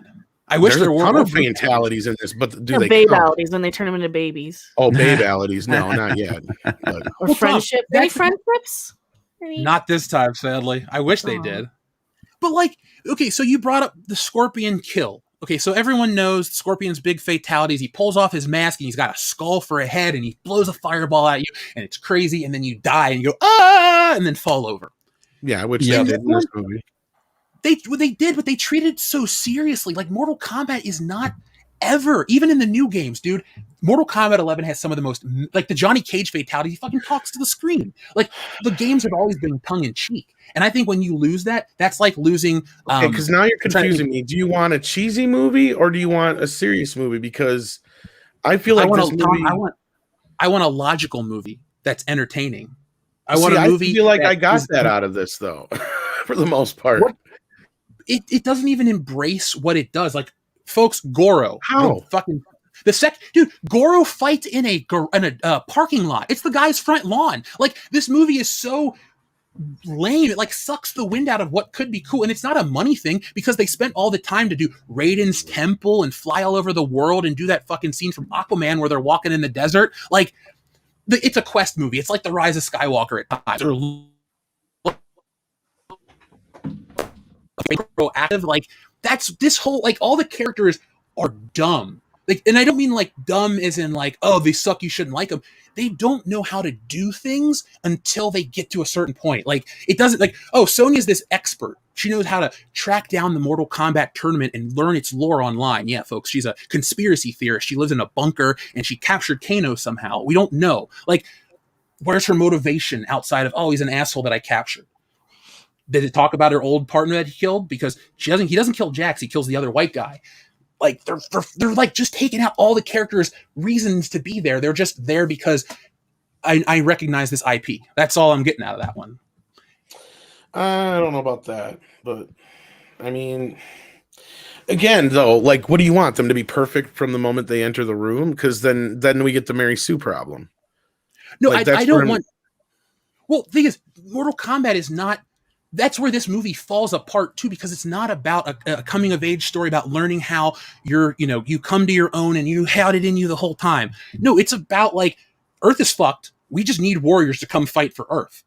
They're not, what's the reason they're doing it now? So they can prove it to themselves. Like, there's no dire reason why they're fighting in Mortal Kombat anymore. Say what you will about, like, you have that actor playing Shang Tsung and he brings something, I guess, because he's in the Dark Knight, but like, his plan, it should, like, we should be watching the next step. Loki, for example, in the Avengers, we watch him talk to that guy with the extra thumb about more warriors or whatever, and then we get a couple of moments here and there. We don't then watch Loki go and like pick up the Chitauri and then show up and then do this and then do that. Like, things just happen. Like, they pick up in motion. The audience can understand. This movie just meanders the whole time, and then it just kind of ends. Like, the final fight takes place in a UFC cage. Like, that's it. That's not even an epic battle, dude. I can watch that on YouTube. Scorpion versus Sub-Zero in a UFC cage with ice. Say what you will, Liu Kang versus Shang Tsung in the original one. There was a reason they were fighting. Yes, I know. You have Scorpion, Sub-Zero, you have the revenge, but you have Liu Kang wanting to avenge his brother, save Earthrealm, take down Shang Tsung. There were stakes at the end of this. This one felt like if Cole dies, that's okay, because then there's Scorpion and Jax and Katana and Raiden. Like, and there's all these other characters that are going to pick up for him. Like, I'm supposed to care about our main guy. If Luke Skywalker sucked dick, I wouldn't care if he lived or died at Death Star. But now Cole's here to fight Goro and beat him. And, like, whatever, man. Like, I'm so glad that I didn't pay to see this movie. I didn't have those problems. I get it. The Goro fight, I was kind of like, well, that was a little I hope he's not dead kind of thing is what I was thinking at the end. And then they had the whole like thing with Shang Tsung, like death is but a portal, and he sucked down all his fighters. So like we know that we're probably going to see them again. They're not dead, especially since they didn't die in Outworld. That's the other point.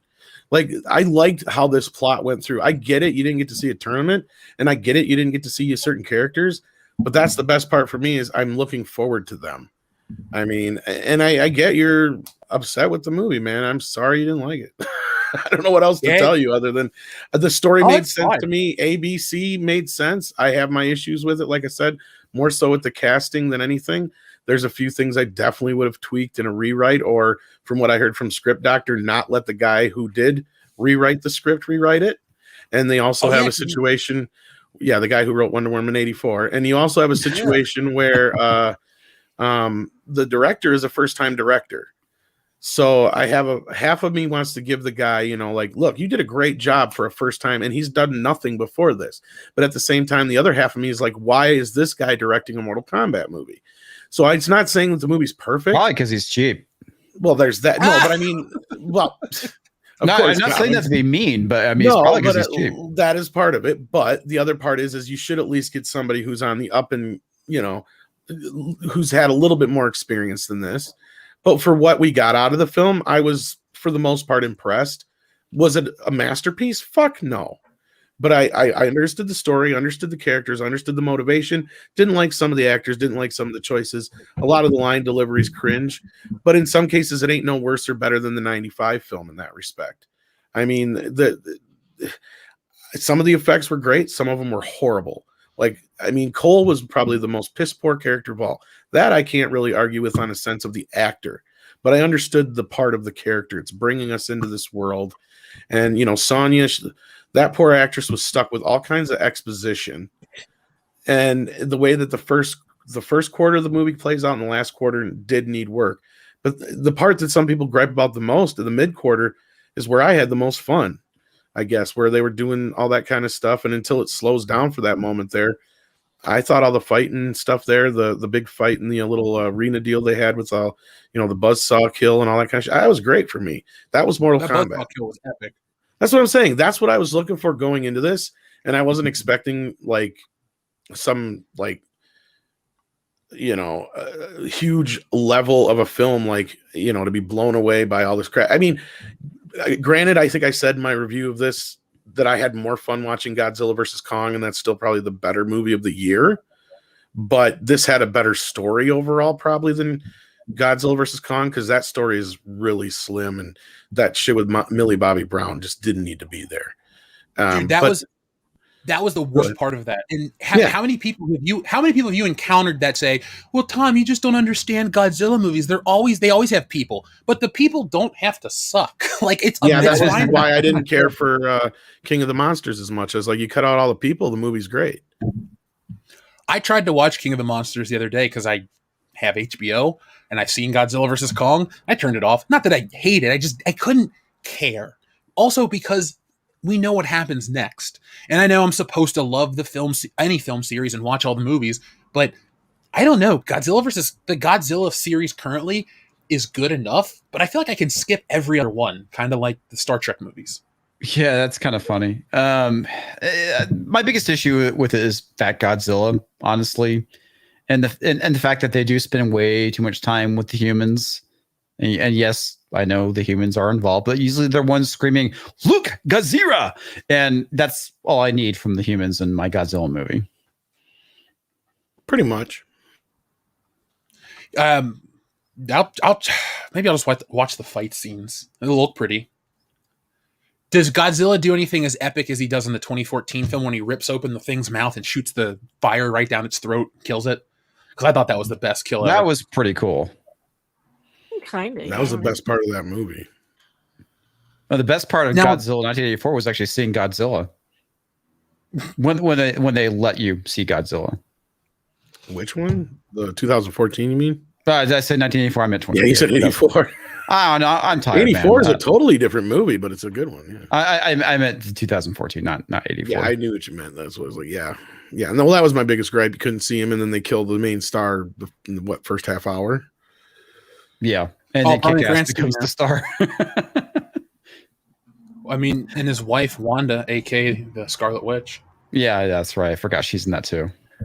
Did you guys see the Marvel has now gone full marketing with the MCU on Disney Plus? They got figures out for WandaVision and the Winter Soldier Falcon. Oh, not surprised. And guess what you can collect? If you collect all the pieces, you can make the Falcon's wings. Oh, sorry, he's Captain America now. Well, you can make his wings. We'll talk about that show a little later. Yeah, So that's a show I can't stop crapping on. you shouldn't have to. You shouldn't. So let's see what the audience is saying tonight. So Primer says, what happened to Disney Star Wars was like handling a pristine copy of Lord of the Rings to a moronic third grader, who then proceeds to scribble and draw a bunch of garbage throughout the entire book. What do you guys think about that? You think that's pretty think accurate? about it that way. Mortal Kombat could have been worse. It could have been like The Last Jedi. No, I know you kind of almost compared it to that, but still, like yeah, I'm passionate about the franchise, but damn. I played the first 2 arcade games, and I saw the 90s movie, and that was about it. I got the 1-Up machine. I haven't got together yet. Which 1-Up machine? The Mortal Kombat.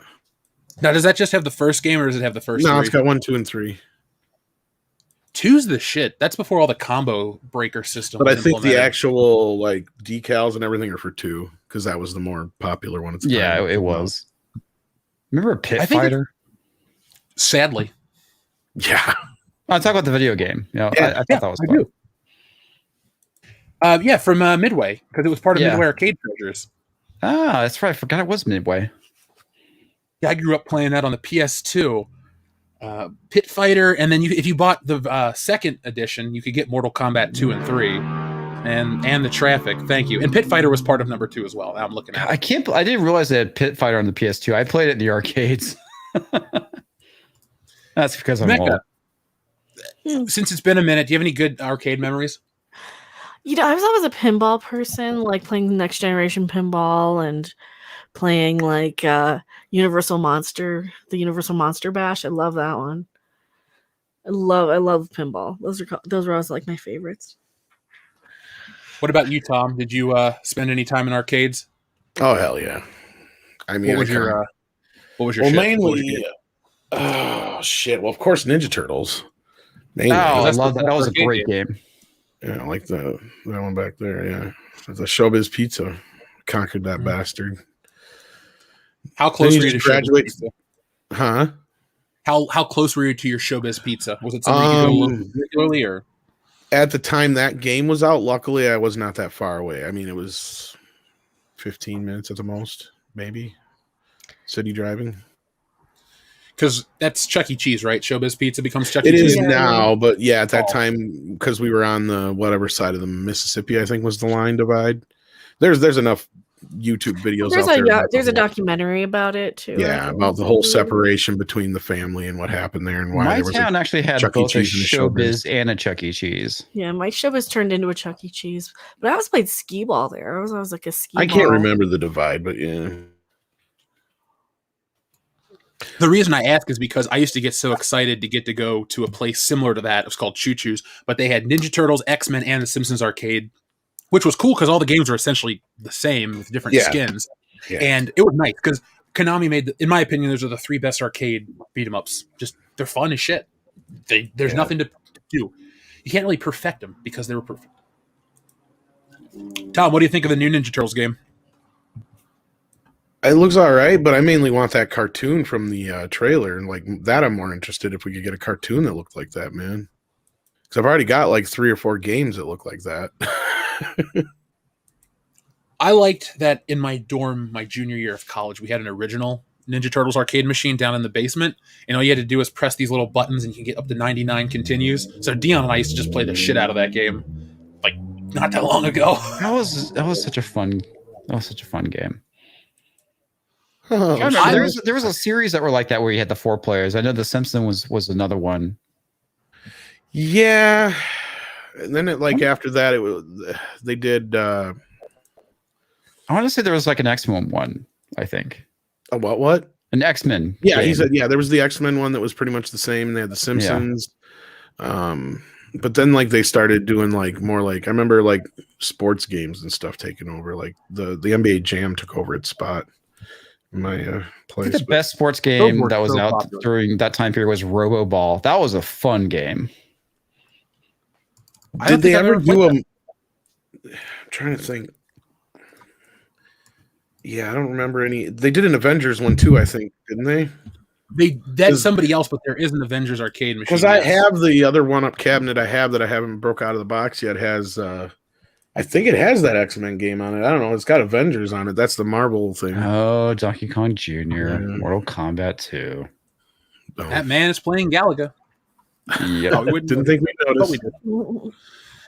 That's still Galaga on the Pac-Man machine. We had one of the best arcades here in town, which was called Diversion. Sadly, I think they're all gone at this point. You playing tag? There we go. There we go. Yeah, see, my Galaga's on the Pac-Man machine there. Yeah. I got that on. I love it. Yeah, there it is. I want to come over and hang out. Sorry, I'll turn off my lovely award. I got a leg lamp? I got a leg lamp. It's not as big as I thought it would be. Who's that an autograph of underneath the Teen Wolf figure? Karate. Oh yeah, that's Mike Barnes. Okay. The guy who played Mike Barnes in Karate Kid 3. And then then the other guys is that's Adam from the director of Jason Goes to Hell. I've got other ones all over the house, but those just happen to be there. Oh, I'm jealous because I can't put up any of my pop culture stuff until we move, so I'm ready for a run. I gotta move it all, but yeah. God, I miss arcades. I know they'll never make a comeback because everything's digital now, but I just remember the smell of those places. Not good, but takes me back. Smell like sweat and tennis shoes, yeah. If you're lucky, maybe pizza if they're a pizza joint. Yeah, pizza always made it extra good when you spent a day in one of those places. I can imagine going as an adult being shit-faced. Actually, I have. I've been drunk at many a day. Good times. Well, Dave & Buster's is actually for adults, not for kids. I mean, it's totally different being shit-faced at like a Chuck E. Cheese, where that's really meant for kids. But Showbiz had a bar back in the day. Like that was the difference between Showbiz and Chuck E. Cheese. Was that it was like. Yeah. We had the one up here. It was in a college town, so they had the full bar in it. Well, I remember like Mr. Gaddy's having a bar, but that wasn't like a Showbiz or anything. They just had like typically like one or two, arcade games, and that was it. When I took Taekwondo as a kid, they had a Mortal Kombat machine, so I thought it was really cool to, even though I didn't always want to go to the classes because I was like, whatever. My mom always made me go, but if I went and didn't really complain, I'd get a couple quarters to play Mortal Kombat or Mortal Kombat 2. So even though the arcades were kind of dying by the time I was getting into arcade games, I still got to go out and play them. They were fun. Went through so much money in quarters. I mean, I can't talk though. I'm sure you guys have put way more in.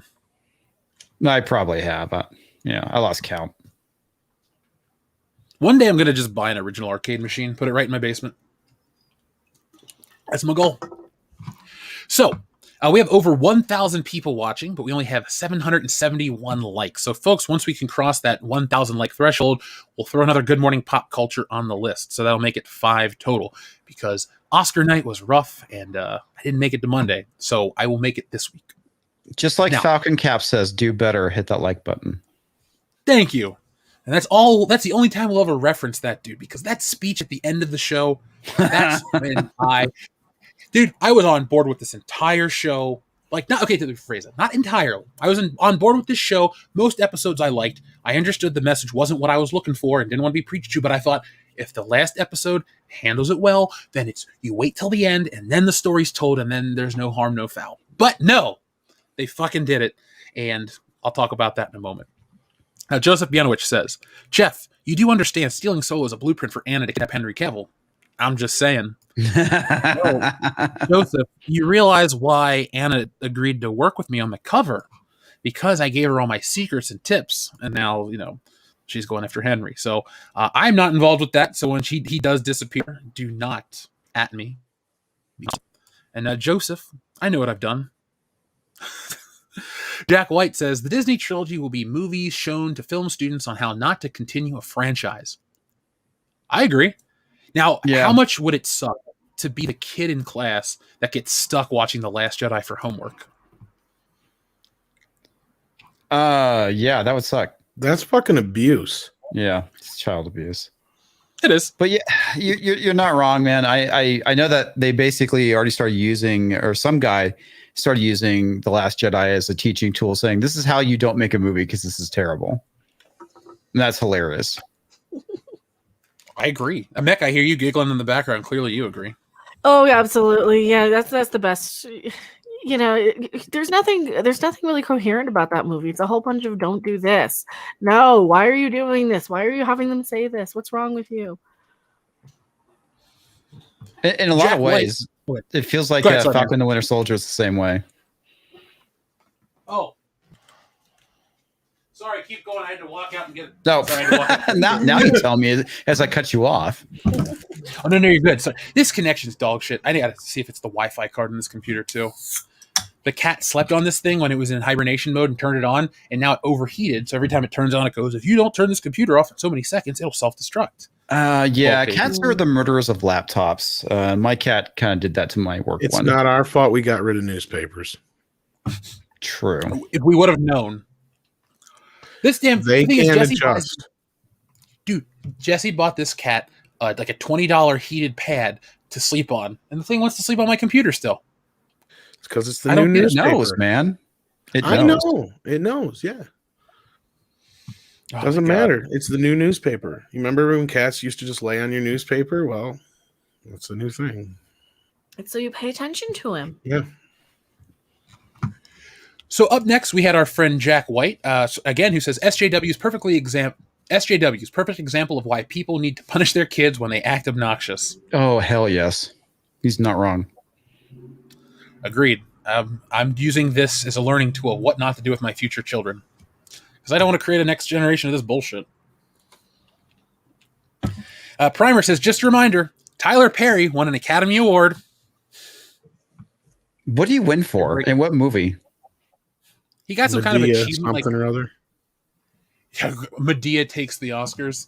I think he won for what do you win, a lifetime or an achievement award for humanitarian aid or something like that. It wasn't like an actual Oscar for a movie. It was some honorary one. But he is holding a little gold statue.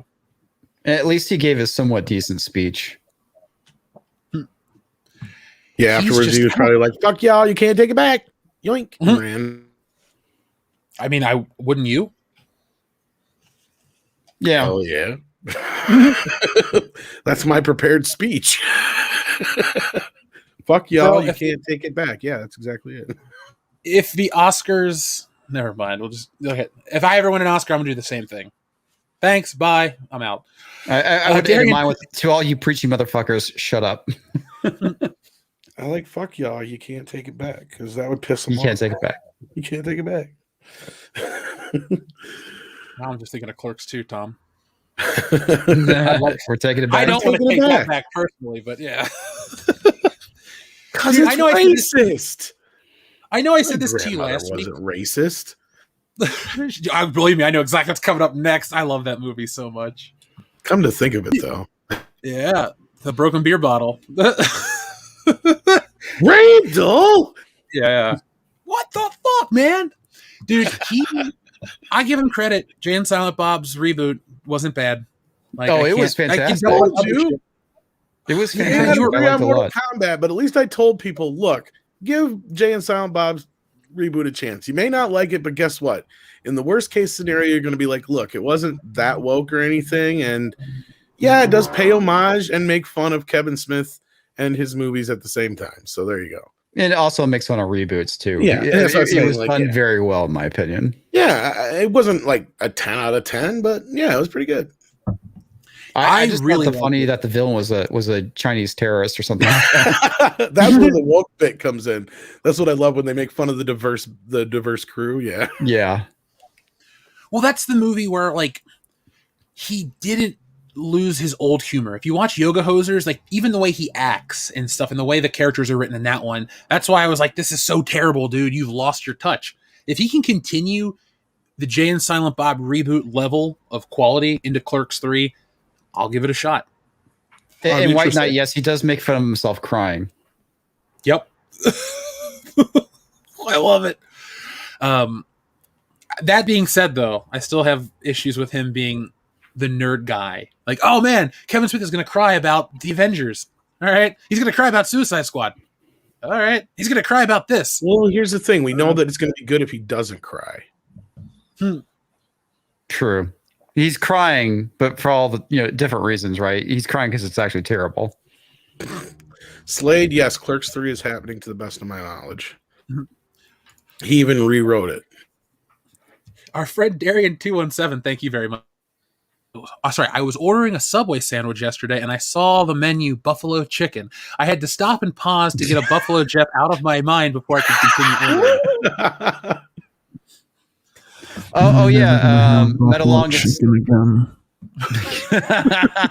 Yeah, Metalong. It was the Fortress and that actually happened before Mortal Kombat, so it wasn't the last movie I saw him in. Yeah. Mags, thank you very much for sending in a heart. Thank you very much. Shot Red 555 says, you want grounded anime? Watch Black Lagoon. Well, I'm going to take a picture of your recommendation. I know the creature from the Black Lagoon. Okay, so I know you collect stuff. That a hentai. I farted once on the set of the Blue Lagoon. I would hit you in the head if you were closer, like in the movie. Tom, you like Creature from the Black Lagoon, correct? Like, would you buy a collectible from the movie? Depends on how much it is and what it is. Well, they have a 1/6 scale doll of the creature, and it looks damn good. It's getting like 4 out of 4 scores. So it's like $200. It's it's like a Hot Toys style doll, but it looks as good. It's made by Mondo. If I had some extra money to blow and nothing else that I really, really wanted, maybe, yeah. It wouldn't be like way high on my list, but like I do like the creature, yeah. I would pay if they could get it really great. A Karloff Frankenstein's monster. Yes, would be now you're talking more. Now that'd be way higher on the list. Because there are certain, especially if it came with the bride, with her fucked up hair. Yes, I love that movie. She hate me. What do you think the worst Universal monster movie is, guys? Oh, gosh. Like original or remake? Either or. Oh. De Niro Frankenstein. Yeah. I like the De Niro Frankenstein. And that's made by Columbia anyway. The Bride is honestly a really good movie too. Yeah, the Frankenstein type stuff. That was a great movie. As far as the actual OG ones, though, it'd have to be probably one of the Dracula sequels because that's where they really started lacking. Because they didn't have Bela Lugosi, and I don't remember. Those are ones I don't really go back to. But like the first 3 Frankenstein films are really good. Like maybe even first 4 are pretty good. Oh yeah, Son of Frankenstein's great. Ghost of Frankenstein's pretty good. Yeah, I remember those to the Dracula ones anymore. Exactly. Yeah. Like, I mean, I love the first Dracula probably above the Frankenstein movies, but as far as sequels go, Frankenstein wins hands down as far as the franchise. And Boris Karloff is the best, man. I loved him in The Mummy. Yeah, and he played the monster at least three times. So, yeah. Have you ever heard the reason why he wanted to do the voice of the Grinch for the Grinch animated feature? No. Because he wanted to be as known for Christmas as he was Halloween. I must stop Christmas from coming. God, that might be my ultimate favorite Christmas, like anything. I love Die Hard, and yes, I can do the Die Hard as a Christmas thing, but I can also say Die Hard is just a great movie on its own. But like strictly Christmas viewing, I think that's my favorite, even over Vacation or A Christmas Story. Cartoon Grinch. I do probably watch it every year, no matter what. It's pretty iconic, so I can't blame you. I have like 2 Blu-rays of it. Do you remember the old Phil Hartman special that used to air before it on TNT? God, that was so funny. It's on all the releases of it, but yeah. I love that. That's as good as the show for me. Like I gotta have 1-to-1, watch that and then for years TNT showed it that way. You couldn't it would be the Grinch and then that, and they'd show it just back to back all the time. It was exciting because it was funny and it was a take on something I actually liked. So 007 Cloud, thank you very much. He says, Demon Slayer is good stuff, bro. Watch the movie in theaters while you can. It's canon and shows the start of where the anime leaves off. Okay. So a lot of good things about it. Yeah. Yeah. I don't know if manga's I had really good. mentioned this to you guys, but give the movie Love and Monsters a shot. It's fun, and it doesn't have any of the shit where we have problems with in movies today. Okay. Darian217 also says, even if you change router/modem, don't have the ISP check the wiring going into the building from the street to your place, internet will still suffer. The equipment can be great, still needs a signal. Yeah. Yeah, that's Have true. them run a diagnostic check or whatever it is to see if it ain't like sending bad, what is it called, packets or whatever. Bad packets, yeah.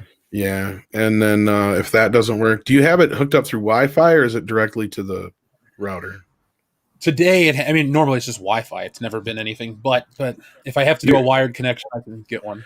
Wired is always better than Wi-Fi. Yeah. Yeah, I mean the desktop I use is wired. Well, because even if you have a good Wi-Fi signal, the problem is you have other factors that could interfere with your Well, Wi-Fi. cell phones will interfere with it. Yeah, there's so many things that interfere with Wi-Fi signals. Yeah, I'm hardwired on mine. Bad vibes. Yeah, if your girlfriend's using the vibrator in the next room, or no. If your girlfriend's using a vibrator in the next room, you've done something wrong. Yes, you have. You failed as a boyfriend. Yeah. My issue, like, our building just sucks, so we're gonna leave soon. But it could very well just be the structure of the building as well, Jeff. That's very possible. Like depending on how old it is.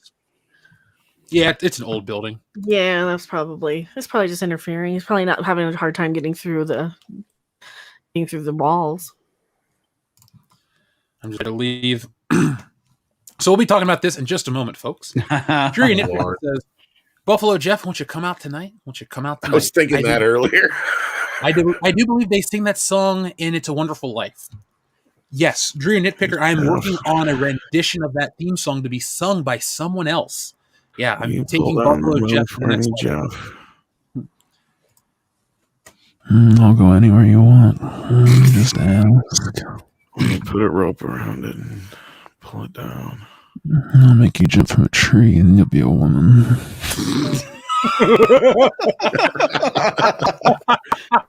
I don't know why that makes me laugh so much, dude, but it's fucking hilarious. Now we got Buffalo Tom. I took it to the next level. I bought BuffaloJeff.com. I heard you said that last week, didn't you? Yeah, I'm doing all the stuff with it, man. Or did you say it on the live streams? Yeah. I might have said it on the podcast last week because we were on a show. I think we were on the High Council last week, and I went, wait, I should buy BuffaloJeff.com. Maybe so that's I bought it where, from there. Well, good for you, man. So let's see. LeVar Burton. Now, I was one of those people when I heard LeVar Burton's going to host Jeopardy. Perfect. He's like the custodian of knowledge. As a kid, you learn how to read from reading Rainbow as well as other sources. But then as an adult, what do? What's the most American form to test how smart you are? Win money on Jeopardy. So LeVar Burton was the perfect choice. I still feel as good about LeVar Burton as a kid, but I really hate what he said here. So you guys want to talk about this? Yeah, why not? I think we can talk about this. Is just more woke Star Trek actors trying to get in with the Alex Kurtzman clique just to make sure that they stay on the convention circuit and possibly get a guest spot on the new series. I don't know if it's that or he's just really that.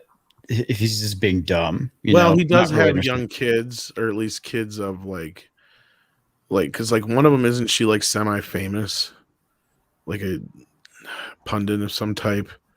She's like uber woke. I'm trying to think. For a minute, I thought you were going to say, isn't she a porn star? And I go, no, that's Lawrence Fishburne's No, I'm trying to think of her name. Seriously? You didn't know that? No, I didn't. Yeah, Montana Fishburne. Well, okay then. You can tell she's related to him. I don't know. That would kind of weird out. Is that good or bad? That confused your boner, Tom. Yeah, it would confuse my genitals. It's a nice way to say don't watch it. So, LeVar Burton is in the news. He says, Star Trek actor LeVar Burton defends cancel culture, believes it has been misnamed, and suggests rename it to consequence culture. Yeah. Oh, my fucking heart. Last time I checked, there wasn't levels to the canceling LeVar.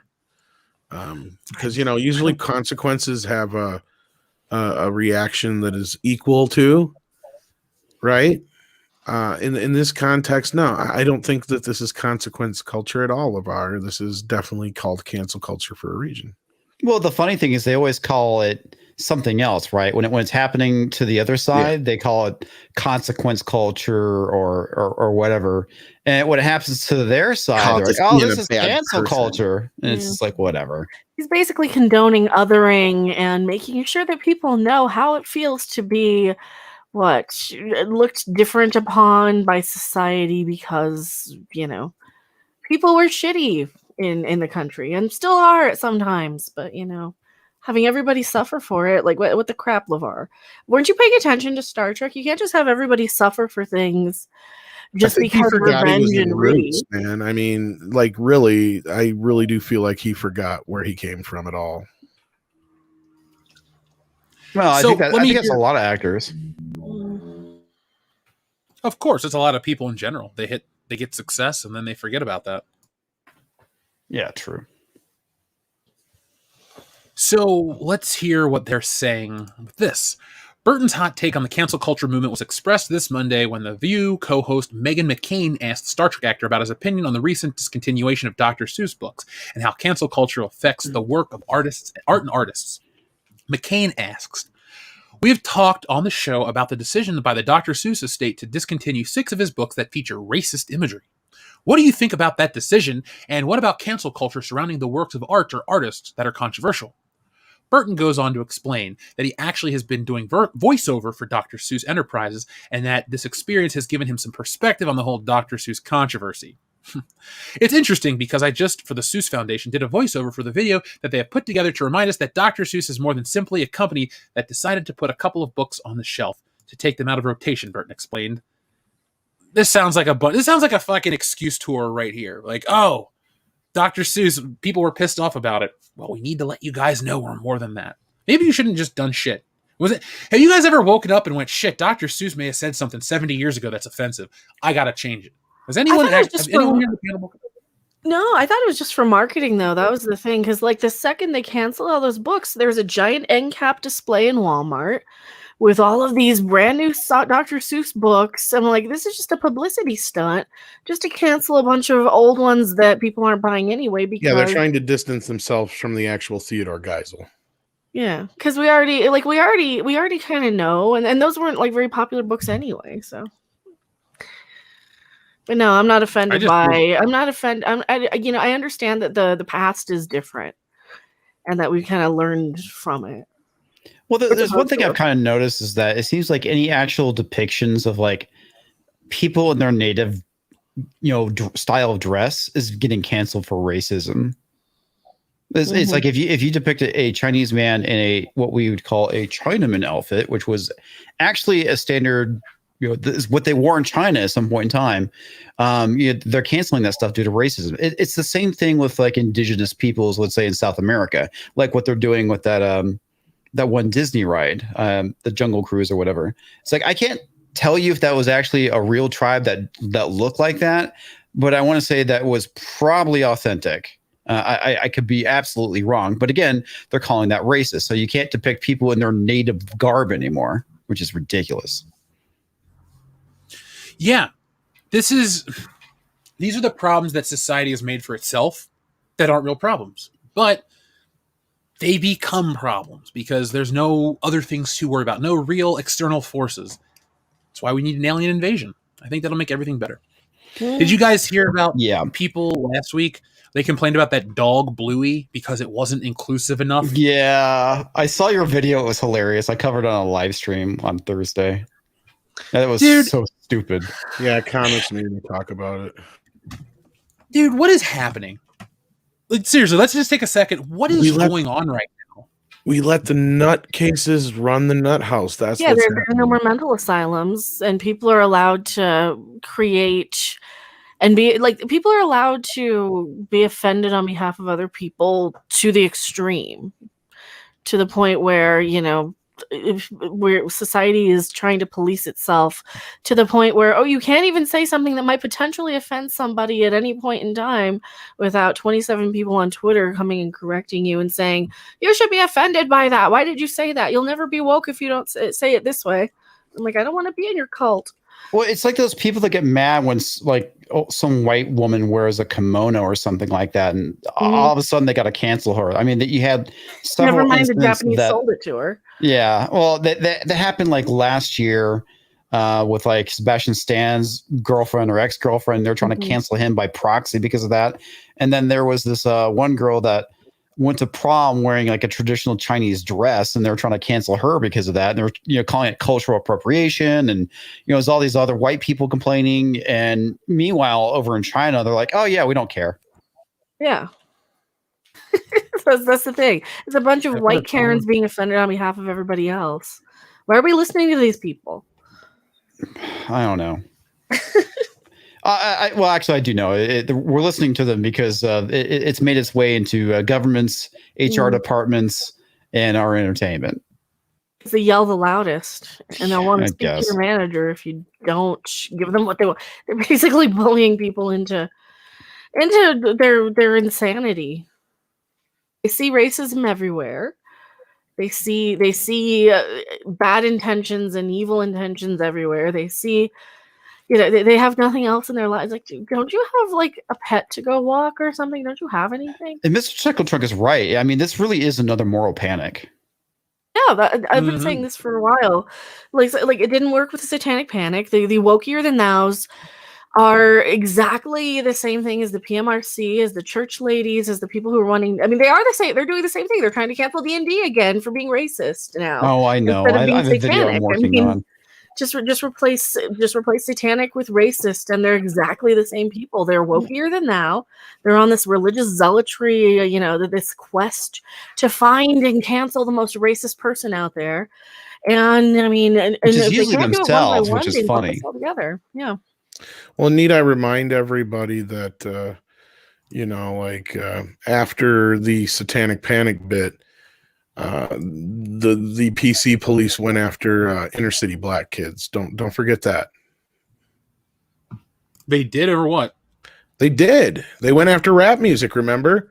Oh yeah. They went after Two Live Crew, NWA, all those guys. Oh, that's what we were lumping it in with that anyway. I mean, but that I think needs to be pointed out as well. Is like, I think that a lot of people forget because they're all jumping on this train. It's like, motherfuckers, these were the same people who were trying to cancel you back then, and you're not even taking that into consideration.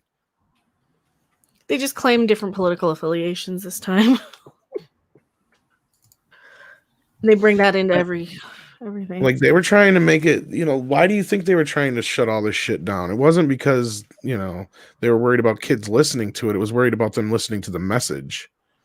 And it wasn't about the violent message. No, it was about the truth getting out. That was what they didn't want. They were so afraid of hearing somebody saying that they were so horny. Yes, that was the problem. Well, I was talking more about the NWA music, but yes, the other side of it was just, God forbid anybody actually, have a sexuality. Yeah. No, that's all there is. But it's perversion, Tom. So let's catch up with LeVar Burton. He says, in terms of cancel culture, Burton continued, I think it's misnamed. That's a misnomer. The Star Trek actor proceeds to explain, I think we have a consequence culture, and that consequences are finally encompassing everybody in society, whereas they haven't been even in this country. I think there's a good sign that things are happening in the culture right now, and I think that it has everything to do with the new awareness on people who are simply unaware of the real nature of life in this country, for people who have been othered since this nation began, Burton concluded. He hitched his wagon to the woke train. Hey, anybody else been othered for anything? Been labeled something and said, hey, you're this or that? Or let's see. I wish LeVar Burton would meet me, because I would say, hey, LeVar, I've been labeled this, and this because I don't like a Star Wars movie. Isn't it great to be called racist and that I hate black people because I don't like Finn? And he'll look at me and go, does that really happen? I'll go, yeah, and that's the shit you promote when you open your mouth and say stupid shit like this. Exactly. Thanks. Make the world worse for everyone else. It pisses me off. I'm disappointed. I was so ready for LeVar Burton on Jeopardy. And yeah, whatever, I'm not going to watch it, but come on, dude. It's not consequence culture. How many bullshit things happen because somebody has the wrong beliefs? It's not even about anything. You could have never posted anything to social media, but if you have the wrong beliefs today that aren't even dangerous, you're canceled. It's getting really frightening. Like the company I work for, they hired a D&I consultant, and it's pretty frightening. I actually looked into her, and she's not as terrible as Robin DiAngelo, but pretty freaking close. Oof. The white woman who is uncomfortable around black women and that formed a cult around it. Yeah, basically. She's a self-professed and proclaimed racist who's uncomfortable around people who don't look like her, who's deciding to go around and make everybody confess their own sins, I guess. Yep, that's exactly it. Well, as I reminded everybody earlier, I think he forgot that he was in the movie Roots, which was a cultural revolution at the time it was on. But I'm betting he's hoping that people forget he made this movie here about a mute person called Dummy. Just so you know. Never heard of it. Oh, somebody needs to tweet that at him. Or deaf and mute, I should say. But yeah, called Dummy. Is he going to apologize? Maybe that's why. Maybe somebody called him out and he's preemptively sucking up to the wokier than thous. Oh, Paul Sorvino's in it. Shit, now I kind of want to watch it. I knew too. I mean, he's great in Money Talks. You mean he's not even half a time? You mean he's full? God, that movie's great. Oh man, Paul Sorvino's in Goodfellas, but Anna's not here. Shit. Guess what, LeVar? You're not holier than thou, man. So maybe you should watch out with your whole consequence. Oh, I know. It's because it's going to come for him. That's the thing he doesn't understand. And a lot of these woke ass celebrities that support this nonsense, they don't get it. It's going to come for them at some point. Yeah, and they don't care. They think they're insulated. Yeah, they do until it happens. Yeah, and then it catches you off guard. Now, what's the deal with Gina Carano? I've been seeing people say she's uncanceled. Is that? I know she's getting her Bear Grylls episode, but is it more than that? I think that's it. Here's the thing. I think that's it. Yeah, I mean, there could be more to it, but I think at this point that's a win at least. But there's other things, kind of like Alan Dean Foster got paid finally. Oh, good. That happened all at the same time as this. Drunk 3PO got his Teespring put back up, which was taken down on her birthday, mind you. Oh, which, again, like anybody who wants to argue that there's connections to that shit, no, there's too much proof of it now. Oh, absolutely. Because she got canned the night of his big fucking charity stream. So, like, come on, there's definitely connections. And then I feel like maybe there's there could be something coming in the wind, but here's the thing, because I said everybody was like so hopped up on that stupid Reddit leak coming from KK's camp, and I still stand by the only fucking way that leak comes from KK's camp is if they are setting up Pablo Hidalgo to get his head chopped off. What leak are we talking about here? There was a Reddit leak that makes JJ sound like, and that's why I say it comes from JJ's camp if it's real. And that is sound like, once again, that there's some glorious cut of The Rise of Skywalker we never got to saw because Disney kept it down. But see, there's things in there that make KK sound like an idiot. So I don't think it came from her camp unless they're really just trying to set up Pablo Hidalgo to get fired. So if he gets shit canned in the next couple why would weeks, they be setting his ass up to get fired though? Like he'll be set up to take the fall because like Carrie Hart did for The Last Jedi, he is kind of the source of, and it's not going to be a bad thing either, because if it's true, he is kind of the source of a lot of the toxicity inside Lucasfilm from what I've heard. Absolutely. I mean, it's pretty apparent he hates the fans for sure. Well, yeah, exactly. So again, I keep hearing things like he's the ringleader.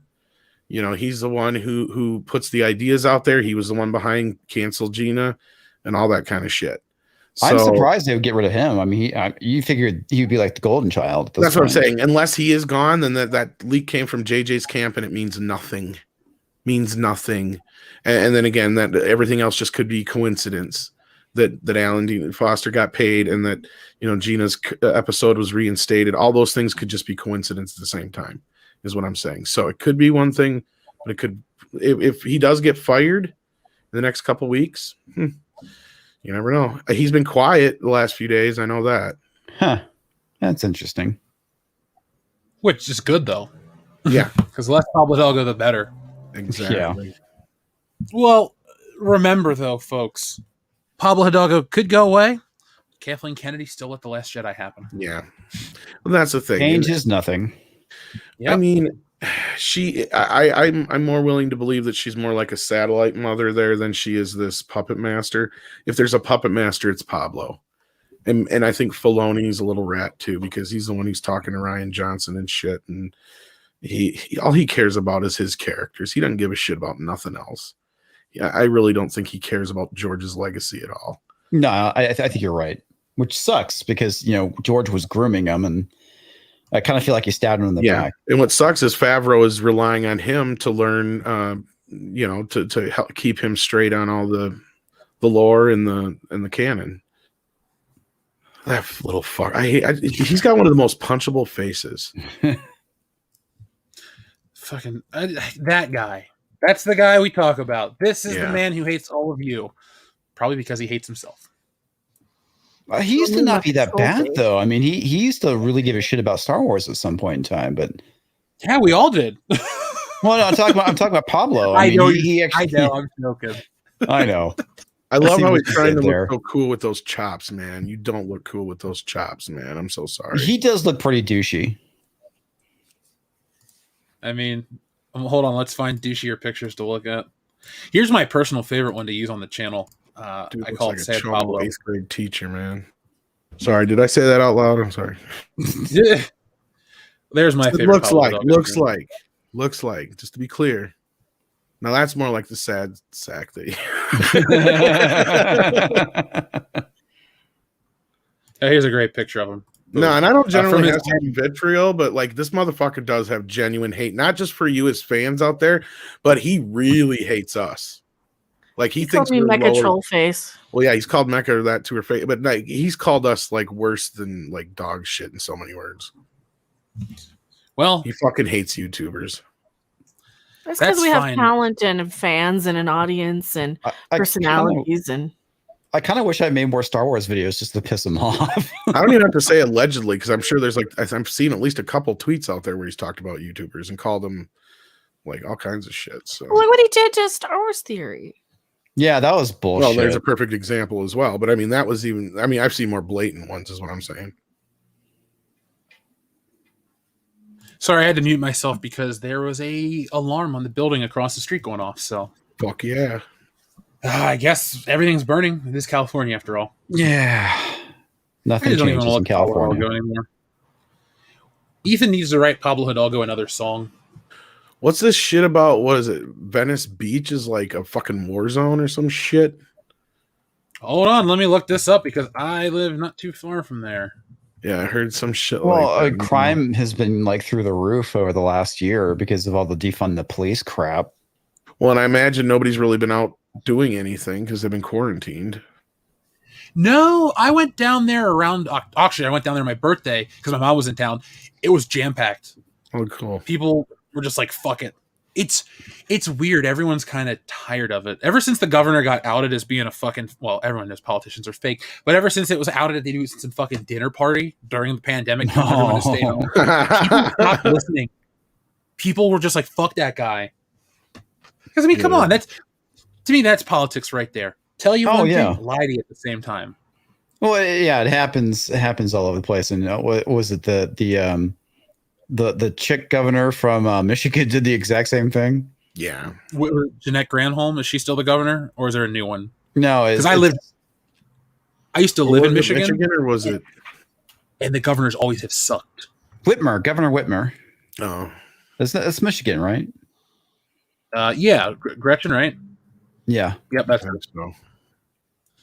Oh, yeah. Since 2019, she works right down the street from Dion at the state capitol. Yeah, I'm not happy with that state. That's like top 4 states I don't want to live in right now. California's number 1. And you're there, aren't you? Yeah. Hey, it's nothing like they say on TV. Never. Partially because I work indoors, so I just don't care. It's like, oh, I live across the street from a grocery store, everything delivered from Amazon, and then, buy everything else on the internet. So, Jack White sends in a super chat that says, "This conversation is so depressing. Look up Nami Occidental Happiness Punch. I googled that. I will not show that on air, but thank you, Jack. What the fuck? Darian217 says, speaking of the WWE claim, now that you know Vince has watchers on the WCBS stream, will you make a statement to the lurker and ask for your WrestleMania refund for your tickets next year?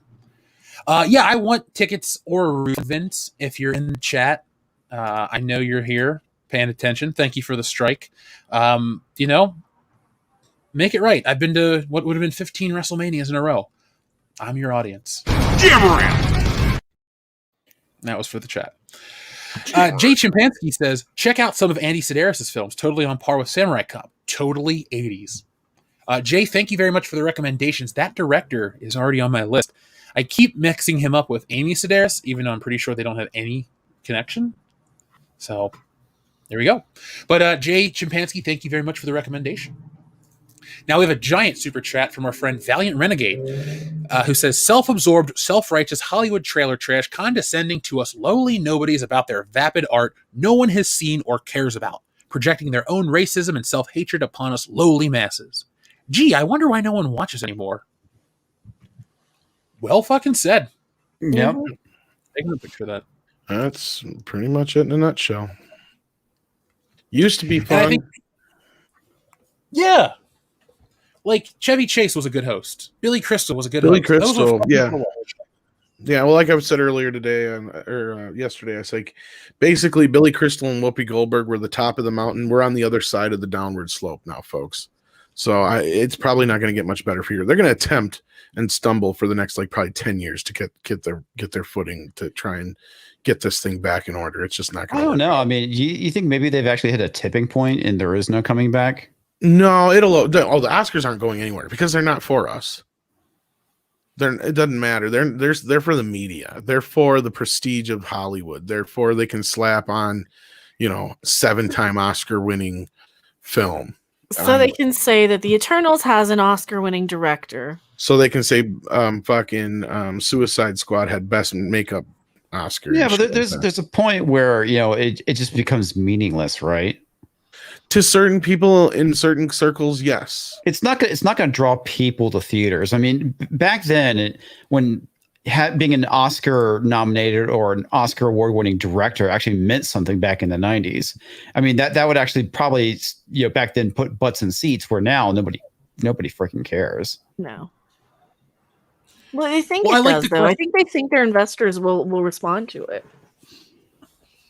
They'll think so, but I can't. The reason it still matters is because movies like Parasite last year didn't make a shit ton of money until it was an Oscar winner. Then it did. Those kind of movies, it matters for. And it matters for other things. And like the rules that they are bringing into effect. I brought that up a few times where people are like, well, nobody gives a shit about the Oscars. I'm like, yeah, that's true.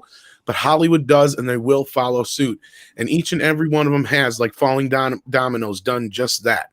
They have each put in place this memorandum or whatever you want to call it, or that they. Yeah, nobody was doubting that, Tom. Nobody was doubting it. Well, no, but people were saying they don't give a shit about the Oscars. People don't care about the Oscars. I was like, that's not the point. It's like Hollywood does, and they will follow suit. Yeah. Oh, they will.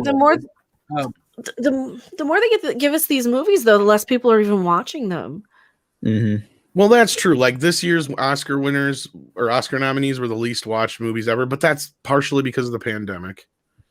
And the other part is they were just movies that nobody gave a shit about, as usual. Well, I mean, yeah. I have good news though. I was gonna say if we ever do make movies, we could win Oscars because we'll fit their stupid diversity quota. I'm the ace in the hole. There we go. Well, the diversity thing is going to have to go out the window anyway, because they're going to start breaking the rules of it right off the bat. Because as you can see here, they're so draconian that movies that would have, like a movie like Parasite that I just brought up, technically wouldn't be eligible because it has nothing but, I believe, was a Chinese cast?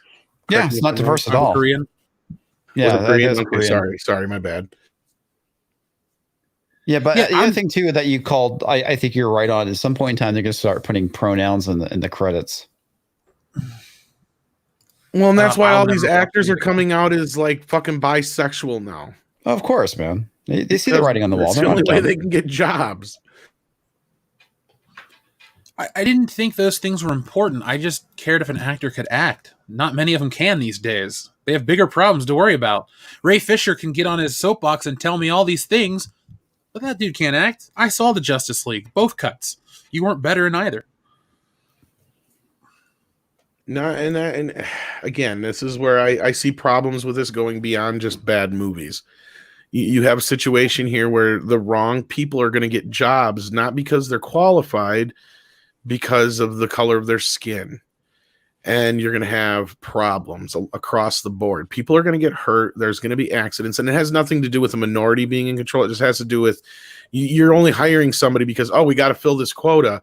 But we could get this better company that has a better track record, but this company doesn't. It doesn't matter. We got to fill a quota, and they've got. I say fuck it, let them, dude. Diversity. I mean, this is their fault. They get what they reap what they sow. It is to a point, but there's people that could be harmed and hurt that don't deserve this shit. That's the problem. I don't tell you, Tom. I really don't. I know that this is the baby sticking their hand on the stove. In my opinion, it is in a way, but.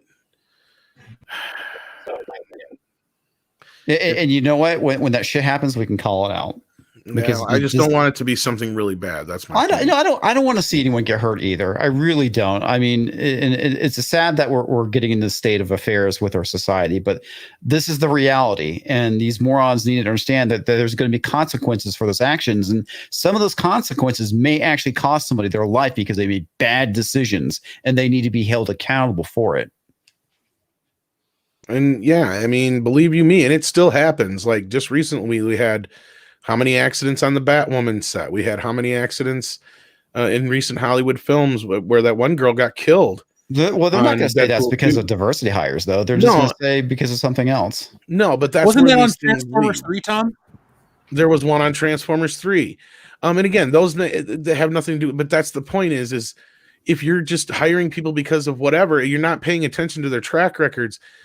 Stunt things and other things in Hollywood, you can cost people lives, like a lot of lives, if you're not doing, if you just you're not paying attention to who or what you're doing. And a lot of little things can make a big fucking difference. I mean, I think that the Transformers one's the best example because it was right outside of Chicago, and they even said that the stunt person was fairly new, right? And they died. And it was the same situation with Domino on Deadpool 2. The girl was not trained on a motorcycle or whatever. Maybe that's the one I'm thinking about. Sorry, I knew it was a big could movie, be. But yeah, she wasn't trained properly. And again, we live in a world where there's no excuse for that. You should have been done with computer then. If not, you get somebody who's in there qualified. Period. I don't care. Agreed. There's no excuse for it. I do this one seriously. Well, what's sad is we live in a world where people will get in more trouble for killing an animal on a set than they will a person. I'm not trying to get real serious here, but that's the fucking truth. Well, yeah, you're not wrong, dude. I mean, it's sad. It's a fucked up world, but yeah. It was her stunt double, but Daniel, that's my point. Is those aren't the people that are protected by everybody, and that's where these things are going to suffer. Where it's like, like comics was saying, in certain areas, go ahead, let them suffer. When it comes to the storytelling, when it comes to the casting, when it comes to the directing, when it comes to let them reap what they sow. They want to keep making shit movies that are all about diversity. Then they're going to just keep getting like they got with the Oscars, no audience. Nobody's going to be there to show up to watch the shit. Tom, this reminds me of the movie Goldeneye. And now we love that movie, but the way they handled that driving scene in the opening for Xenia Onatopp, I'm sure they're qualified women stunt drivers, but they got a dude in a wig to do it. And guess what? Everyone was fine. Maybe a dude in a wig sometimes isn't the world's greatest problem. Or maybe we just CGI this. Maybe they didn't have a qualified girl driver. Yeah. That's how Uma Thurman got hurt on Kill Bill 2. Yeah. I mean, she got hurt in that movie. Yeah, and that's the thing that's ridiculous about it is because of this. This is where identity politics is going to lead us. I mean, there's a reason why the majority of stuntmen were stuntmen. One experience. Hell, even oh god, what was the movie? Spaceballs made a joke about it. Yeah. When they turn around and it's a dude in a wig. You idiots, you captured their stunt doubles. Yeah. No, but you're right. And again, a lot of it times is experience and stuff like that. I mean, Eventually, more women will be in the stunt industry. It is gaining ground, but that's just the things that got to change, and they need to get more experience and more time and more training. You can't just be pushing them into this shit and expecting. Well, the other thing too is that there's one thing they don't take into consideration is that us men, we can take a beating a lot better than a woman can. And this isn't anything that's sexist. This is something that is purely physiological. You know, when we start talking about bone density, muscle mass, et cetera, et cetera. Depending on age and shit, this stuff's very true. Yeah. There's our stunt double. Yeah, it's a great bit. That fucking mustache too. He looks. I love that very movie. familiar. The Hitler mustache. Yeah. I was going for J. Jonah Jameson, but you know. Okay, sorry. You know I was going for the Hitler sketch. Goddammit! Did you know this just came out in 4K? By the way, I saw the Kino Lorber special, Yeah. but I didn't buy it. I need to get this and the Princess Bride in 4K. I just love the fact that he has a cigar in his mouth. Is she now? I can't keep up with this crap anymore. is this a transgender? No. Veteran stuntman Dick Warlock also doubled as women, says RJ McCready. Well, folks, that's the second Michael Myers. Technically, he's credited in the second one. If you count, Actually, I think he's played. Hasn't he played Michael Myers more times than anybody else, or is that the other guy that I'm thinking of? Oh, that's Kane Hodder with Jason. No. There was one guy who's played Michael more than once. Maybe it was the guy who was in 5 and 6 or something like that. That could have been, because those are the ones I don't really know. Because he was in 2, but did he come back for 4? I don't think he did. Maybe that's what I'm thinking. Maybe it's the same guy in 4 and 5. I can't remember which. Dick Warlock is in Halloween 3. He plays one of the androids. Yes, he is. I love Dick Warlock. It's great. He's a great stuntman. Does good work. George Wilbur. That's what I'm thinking of. Thank you, Drew Hughes. Oh, okay. Yeah. Halloween 4. Somebody was going on about how good it looked on Blu-ray. Now, wait, today. which one was the one to play both the Shape and Jason, though? Nobody. Really? I mean, technically, I think one of the actors, isn't there like a behind the scenes thing or something like that? Isn't it? Maybe maybe Kane Hodder played Freddy and Jason. Maybe he's the glove. That is true. But I swear there was a stunt guy who did one stunt as one or the other, so they technically have played both. Now it's going to drive me nuts. Yeah, look it up, because Derek Mears is the last Jason, the guy from Pirates of the Caribbean, but he's too big to be a Michael Myers stuntman in terms of size, not just status. So, Thunder Robot says Mortal Kombat 21 forgot the tournament part. I understand why that person asked where Chun-Li was. It felt like a Street Fighter movie, not a Mortal Kombat movie. The answer is Tom Morga. And it was he has been played one actor has played both. Tom Morga, yeah. Played both Michael Myers, Jason Voorhees, and Leatherface. Jesus. Yeah. On part 2. Yeah. Wow. Which Michael Myers was he? He's in part 4. Okay. Yeah. Okay. He was ultimately replaced by George Wilbur. Yep. He was the one guy before. Yep. But he's still in the movie, so. Oh yeah, that counts. I'm not taking it away from him at all.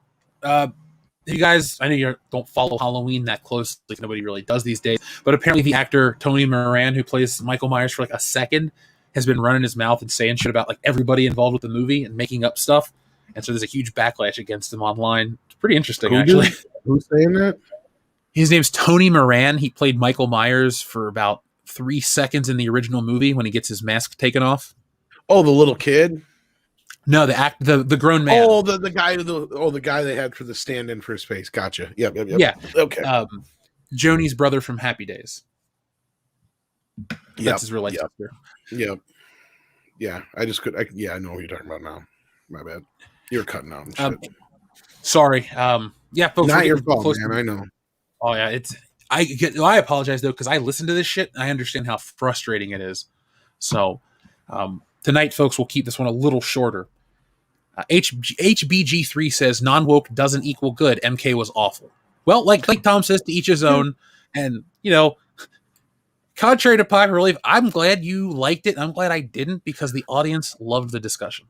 Well, That's all I you give a gotta shit you gotta about. have a diversity of opinion, right? I Like, mean, we all again, can't just be yeah. agreeing on everything. I'm not going to sit there and pretend it's some grandiose, great fucking movie, but at the same time, I feel like some people are being ultimately harsh on it because they think it's supposed to be this grandiose kind of movie.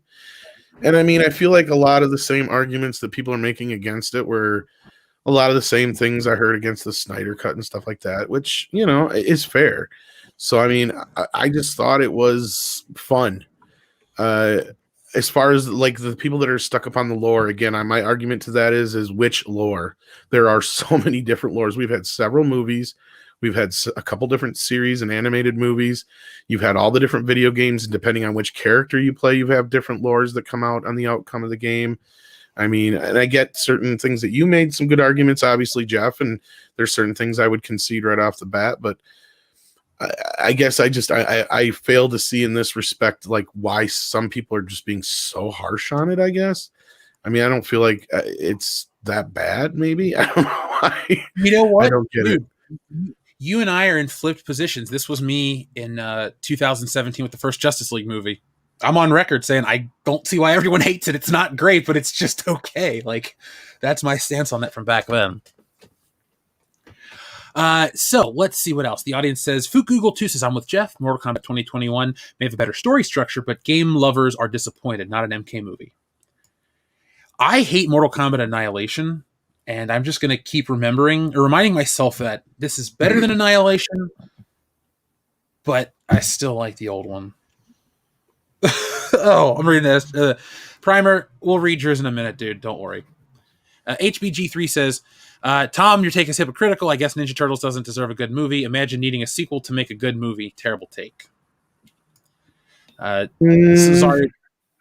I don't know. I don't know about that. Well, if I have to watch like the next movie, then I'll just wait to it because I didn't see it. So if they're not going to even bother, then I'll just wait until the next one comes. Well, no, out. see, people are twisting my argument. My point is this: on its own, this stands as a good movie. Now, if we don't get another movie in the future, yes, I can understand a lot of the arguments that people are making here. My point on that is this is the first movie in a franchise. It's not like Episode 7. You know, there's, you know, why can't it just stand on its own then? It does in a way. It have to be the first in a franchise. It does in its own way. It is its own little story, and in that respect, yeah, it's like a 6 or a 7 out of 10 at best, right? But again, like I said, I'm excited for the potential it has. So that's also the problem with Hollywood too, that you kind of point out, Mecca, is that they all want to go back to having this sort of franchise because the MCU was successful. Yeah. I mean, they tried with those the Universal Monsters. They now they're doing it in Mortal Kombat. That they're trying it with yeah, but it wasn't much different than the original Mortal Kombat ending the way it did either, really. That's a little different though, because how many movies all have a little stinger at the end? Even Back to the Future has a stinger, and that's kind of more or less what this was. If you take all that out, yeah, it's still got its own encapsulated story from beginning to end. It's Scorpion's story. Like in that sense, it does have a story in it. But my question still stands, though: is it compelling? I found it very compelling. Now that again is up, subjective. Now I will agree that this movie really doesn't live up to the first portion. Like I said, the climax, dud. It fell apart in the very last bit. But it does have promise with like the ending with like looking for Johnny Cage. We know that they're preparing and getting ready for the and I do agree with like there's a precedent to be set here, but we also live in a post Avengers world. So how are we going to judge this film? That's the thing. And we judge a lot of these superhero movies like this. We even bitch if sometimes there isn't a post-credit scene. I don't know, man. I complained about Joker before it came out, and then I saw it, and I'll be honest with you, like when the first 5 minutes of the movie, I realized it was going to be great. And and I'm glad it's just a standalone. It's just a movie, and that's the reason why I don't want a sequel to it, is because it was good and it was good on its own. I think a lot of problems that these franchise movies are focusing on is world building when they should be focusing on telling a good story. Yes, it can play into the greater world building, but you need to tell a good story first. And that's where just movies in general, entertainment in general, is falling apart because they've forgotten how to tell a good freaking story. That's a big problem in Hollywood, but that's the world we live. Again, like I said, a It's not just post Hollywood. Avengers It's like world. it's everything. I mean, Well, yeah. Well, I said we Netflix, live in a it's- post Avengers world where everything is that now, and unfortunately, there was an article like last week that came out that said flat out they're refusing a lot of good scripts because lack of diversity. It's not so much just lack of diversity; it's because they can't sell them. They look at these original scripts and they're like, "Well, this doesn't have a superhero in it. Doesn't have attachment to some This kind is of the franchise." problem. They don't take chances anymore, and this is something No. we've been calling out for years and years and years. It's like there's plenty of good scripts out there if they just took a chance on it. And going back to Joker, I know that movie was not a Joker movie. It was whatever his character's name was in the movie, because he mentioned it as like Carnival or something like that. Well, let's be real. It's a remake of Taxi Driver. Well, yeah, dude. I'm not going to complain that it's a Taxi Driver knockoff because it is, but it's well done. Oh yeah, And the only reason why it got made is because they erased the original title and somebody said, "Dude, pencil Joker in," and then it got made. That's my story. I'm sticking to it. But at least here's the thing with the whole Mortal Kombat thing. The arguments I've had, or the disagreements, or the discussions I've had, none of them were about it being woke. Like that's the main thing. Like there isn't any overly woke bullshit in this movie. So again, I like that's important though. We're arguing about the actual substance of the movie rather than how overly woke it is. Yeah, not being woke doesn't make something good. No, it doesn't. But again, I still argue like, okay, where are we at here? Because like, there's people that argue about the lore all the time, and outside of a few people, they haven't really given me much to go on. Because again, we have two different lores. We have, at least in the video games themselves. And then you got the movie. You had the animated series. You had the TV series. Tom, that all follows the same like timeline. Because the way it works is very, very shittily, though. Well, not really, though, because the Mortal Kombat game, the first one, the way it tells the story is each person has their own reason to enter into Outworld and win the They also have Freddy and fucking Jason in those games too, man. No, that's the new time. That's the new timeline. And those are only DLC characters for later games because they have the Predator and Alien and all this other crazy shit. But like a lot of the like Batman too. Yeah, oh god, don't even get me started on Mortal Kombat versus Spawn. DC. Yeah, well, Spawn's in the newer ones. He's a little cooler, but the DC game was rated cool for teen. Yeah, Spawn is cool. You get fucking cute action. You broke up, Jeff. Sorry. Made $1 million. Did you see the Kickstarter for the Spawn action figure? Oh yeah, I did, man, and I wish I backed it. I didn't because I'm a moron. I wish I would have gotten it too because it looks so cool. But yeah, the Mortal Kombat thing for me, it's just like I said. I'm not trying to dogpile on you, man. I'm gonna read the next couple super chats, and then we're gonna keep rolling. By the way, folks, we're only 56 likes away from hitting that 1,000. So we have 894 of you watching now. So hit that thumbs up button. Do it for somebody else in the chat to give them a good morning pop culture. Now, Cesario Japan says, funny Phantom Menace folks have problem with the lore of Star Wars, etc. Yet lore stuff like Mortal Kombat, The Witcher, etc. has lore accuracy issues. It's, hey, this is the best thing ever. I don't know enough about The Witcher to comment on it, but I do feel Mortal Kombat does deserve that shake. And it's like Star Trek or Doctor Who or any of that stuff. And the other thing too, as Star Wars fans, we know there's continuity issues within the EU. Mm-hmm. So it's not like we're not complaining about that. I mean, it's just the reality of something that has grown so big, like the EU, that they can't police all the canon.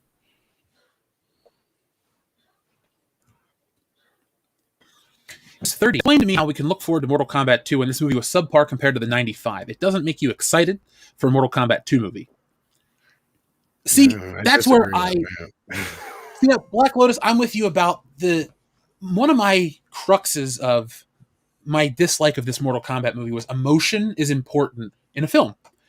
And I don't really feel anything, not just like sadness. I'm talking about excitement, whatever, because you can shit on Mortal Kombat, but that movie starts out with literal fire. This movie is very like boring. It starts out Japanese countryside, blah, blah. And it does, look, and I know it's a stylistic choice, but that's where that's like this movie in a nutshell for me. The other one was bombastic, loud, it knew what it was. This one wants to be a little more elaborate and tries to church itself up when the source material doesn't lend itself to that. No matter how you want to do it, it's a joke. Like the tone of the 95 Mortal Kombat got that shit right. When Johnny Cage killed Scorpion, yeah, you didn't like the outcome, but the fucking signed picture to my greatest fan, love Johnny Cage, like that is so funny and so self-aware. And the movie never tries to be anything but that funny, and it knows what it is.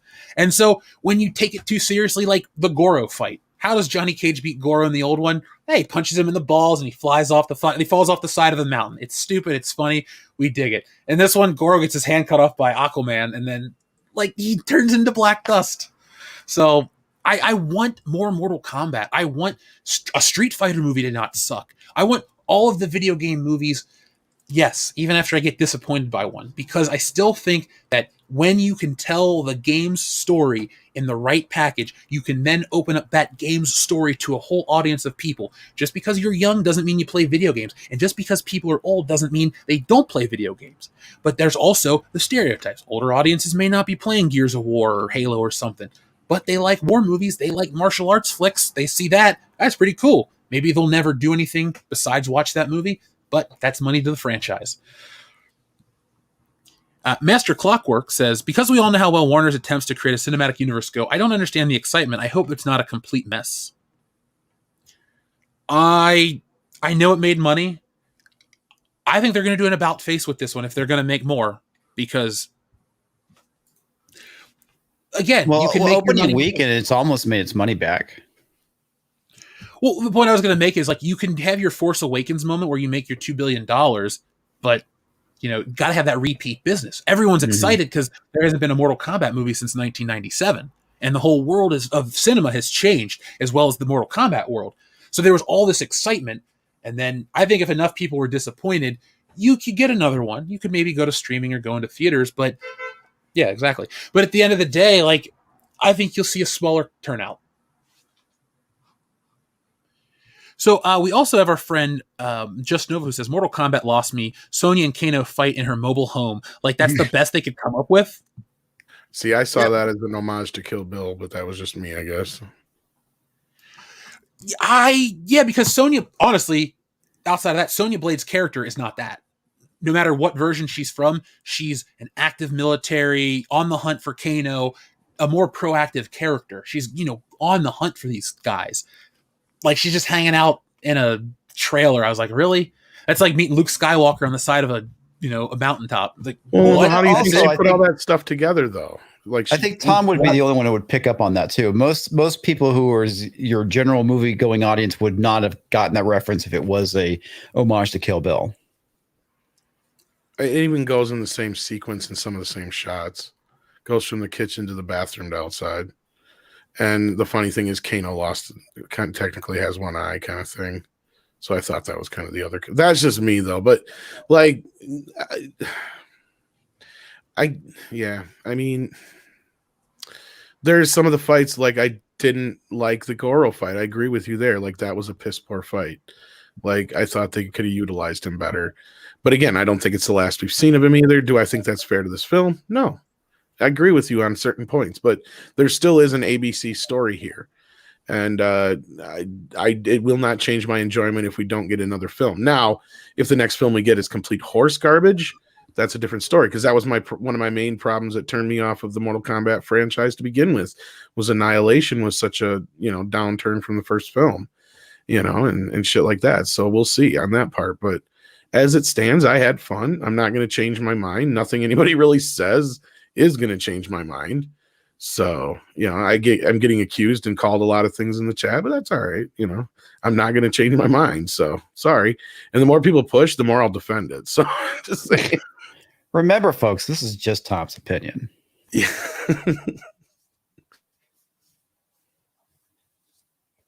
But opinions are hurtful. Yes, they are. Hurtful, Tom.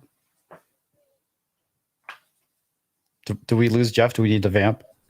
I'm here. Sorry. Internet connection. So Just Nova again says, does anyone know if Mortal Kombat creators had any hands in the latest movie? I don't know if Tobias and Boone were involved. I don't know what... If they still have any involvement, I'm sure they did. Because the Warner Brothers game division came up. I think Mortal Kombat's first WB game is Mortal Kombat versus DC, but then there's Mortal Kombat, the reboot, Mortal Kombat 9. I think that's the first like WB branded Mortal Kombat game, and I don't know if Tobias and Boone were still around, but they could have been. By the way, folks, we only have we need 8 more likes now to get to that 1,000, so we can get a good morning pop culture. Now, I'm going to read this next super chat, and then I'm going to ask you guys a question, and then I'm going to switch locations. So 007 Cloud says, I wish they'd make a Primal Rage movie. Jurassic Park plus King Kong plus Mortal Kombat. That was a fun game. Didn't they have like weren't there like flaming turds in that game or something you could shoot at people? Or vomit or something? I want to say there was. I mean, it's been such a long time since I played Primal Rage. I don't even remember the game. I only played. Was there sequels? Because I only remember one. So like that's where I'm like, if there was sequels where somebody threw poop in, that's possible, but I don't recall that in the original game. Yeah, Primal Rage. Was there a Primal Rage 2? I played this game, but this was like one of those Mortal Kombat clones or Killer Instinct clones. You know, you needed a violent, bloody game. What are you going to do? Well, we have dinosaurs. And it's cool. I'm not here to shit that's right. I remember this game now. Yeah, it very 90s. Oh, yeah, for sure. Now, in a minute, I'll ask you guys a question. Next up, Adrian Vergara says, sorry, Tom, Mortal Kombat was dog shit. It had too many unexplained story elements, like why the hell did Sub-Zero's clan want to destroy Scorpion's clan? Also, how does Sub-Zero in feudal Japan know English? LOL. He didn't speak English in the early parts. He spoke it later. That I recall. He was only speaking Japanese and Chinese in the beginning. That's what I thought too. I remembered that because Jessie walks in. She goes, why are there subtitles to tell you that he's speaking Chinese? And I go, because earlier he was speaking Japanese, or this character speaks Japanese and they don't communicate. She goes, oh, okay. So I mean, I thought it was the Chinese audience. The Chinese and the Japanese have a history of stuff like that. So I mean, I could just buy that off the cuff. I guess. I mean, I don't really need a big explanation, but then again, it also opens the door for the story of what happened in between as well. Because, you know, Sub-Zero or Scorpion says, you know, he fought through hell to get here. So let's see that story too. And there's rumor. I don't remember how many were. There's already talk of the sequels, but I heard something about the guy who played Sub-Zero's already signed for like 4 movies or some shit. So to me, that tells me a trilogy plus a prequel or a spinoff of some type. So, I mean, I'm looking at, I guess maybe I'm not having as much, maybe if I saw this in the theater, I'd have a different feeling on it, because the thing is I'm looking at it more as like a series at this point almost, because I saw it on TV. It has like that kind of backdoor pilot feel to it. And that's what I said in my review. So, I mean, maybe I'm just kind of used to the idea I'll get a new Mortal Kombat every year and I'm willing to see what they're going to give me. I guess that's where I'm coming from. What? You know what, folks? Like Comics Division said, that's what makes this fun, the diversity of thought. If we kissed this movie's ass for 2 hours, you guys would have left. Yeah, for sure. It's got issues. It definitely has issues. Like, I think Script Doctor has the OG script, because Chris Gaines, I think, was the name of the guy who wrote the original script. He was the one who went out and was talking smack about the rewrite. I want to see the original script. If that script was like a 10 out of 10, I'll be the first person to make a video about it and say they really fucked up here. Like, because again, even though I enjoyed this movie, I won't candy coat that shit. Like, if I read that script, I'm like, you had gold here, and you fucking shat all over it by hiring the Wonder Woman 84 writer. I'll be completely honest about it. So, but as is, I mean, I see the movie makes sense to me now after seeing it from what I got from the trailer. So I guess my expectations were, for the most part, fulfilled. Not completely, but for the most part. Now, I'm going to switch rooms real quick, but do me a favor, all you guys. Arcade game that should be turned into a movie. Anybody in the chat, pitch, we'll read, we'll talk about that. I'll be back in a moment. Oh, I got one, Soul Calibur. How about you, Tom? Well, there's always the obvious ones, of course, like Metal Gear and stuff like that. I don't know. I'm going to kick it old school and go with Dragon's Lair. I know they did a cartoon back in the 80s, but I'd love to see an actual movie for it. Yeah, I think they're making a Dragon's Lair movie. Streets of Rage would be cool, but they kind of already did have a Streets of Rage movie because isn't that game loosely based on Streets of Fire anyway? Kind of, but Wasn't Ryan Reynolds attached to the Dragon Slayer? I remember doing a I think video. so. Yes. Mega Man would probably make an entertaining film. I see that in the chat. I agree with that. Golden Axe would be fun. So they'll do a Metroid one. Galaga would be cool if you do it right. Star Fox would be fun if you did it right, probably. I mean, we know we got Mario. That'd have to be animated, wouldn't it? Like that'd have to look like Sonic, like the Puppets or animatronic, maybe even. Yeah, I agree. Redo Rampage. I didn't hate Rampage original Podge or P-Dog. Sorry, original P-Dog, but I didn't like a lot of the choices they made. Like, I would definitely love a remake of that. I think Rampage was fine. I think they were just trying to make a Godzilla and Kong movie. Well, that was my problem. Was it's made by Warner Brothers, who at that time could have had no issues basically making them straight up parodies of Godzilla and Kong like they should have been, and I don't know what the deal was. Oh my god, you're right. There is actually an entry in IMDb for Dragon's Lair the movie. Yeah, it's coming. That's funny. Yeah. Don Bluth and Gary Goldman were attached to be directors. Now, wasn't there something with like the GoFundMe for the or was it Kickstarter or Indiegogo or something for to get Don Bluth to come back and just to like there's like a big controversy where he made the trailer for it, like he GoFunded me the trailer and or like the pitch reel or something or whatever it was. Yeah, well, yeah, I remember watching something on that like a while back. I don't remember, but yeah, I think he's been trying to get this to be a movie for a while. Well, it makes so much sense because it's got a cohesive story. Yeah. No, they were like, weren't they trying to do like a Red Dead Redemption movie or something? Or I know people were wanting it, and now I'm like, I don't know. I don't know. That's the problem with anything that I like. Mm-hmm. I don't know if I want to adapt it now or in the next 10 years. Yeah, I don't want it ruined. You know, the thing is, though, it's funny about this Mortal Kombat thing. Love it or hate it, if it wasn't for the pandemic, it would probably be the highest grossing opening for a comic book movie or a video game movie, I bet. And I honestly, I think, I mean, I haven't seen now and watched the trailer, but it seems like as far as video game movies are concerned, this certainly does look like to be one of the better ones. Again, it's not perfect. I mean, I'm not going to pretend that, but I had fun. It's a popcorn movie. If you don't go in, you know, it's got a lot of action and excitement. And as far as I'm concerned, I mean, I guess if you have issues with the lore or the canon, that's on you. I don't know. Like I said, I haven't played since Mortal Kombat 2, so I really can't speak to the canon or anything. Yeah, I think I've only played like about a half an hour of the new games. And then like I played a few random ones. So like, well, I by new games, I mean like past 3. Yeah, another one I loved was Samurai Showdown. That was a fun game. Oh yeah, there we go. We could get like a Shinobi game movie too. That'd be cool. I'm enjoying the crap out of Yakuza Like a Dragon. Yeah, I started playing Witcher 3. I need to start streaming that. That's been fun. I still think it's funny that Gary can't find the key. I don't feel bad. I mean, I feel bad for him to a point because I'm no good at playing newer games either. So, well, I mean, this game is like what 5-6 years old. I don't care. I just if I gotta wander around and do certain things, unless it's like Grand Theft Auto, I'm gonna suck at it. Well, I love RPGs, so this is like right up my alley. I really have to get into them. Like I watched Witcher 2. But yeah, I mean, but if you're not a hardcore gamer, I can get why he's like, where's the key?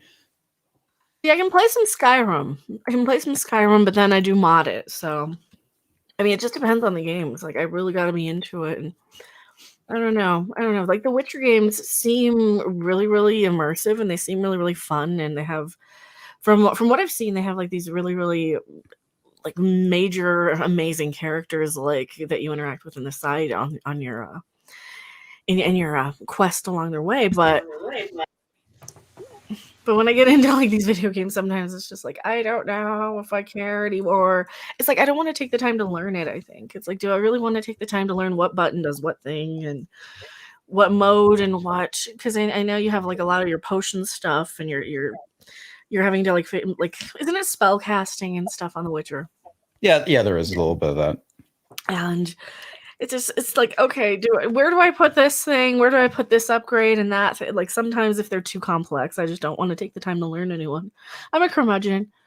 I get it. The one I really love playing, and oh god, harkening back to when video games were difficult, was Sekiro. That was a good game.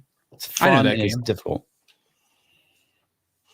I've played it. That is difficult. Oh yeah, I mean it is hard as hell. I've gotten almost all the way through it.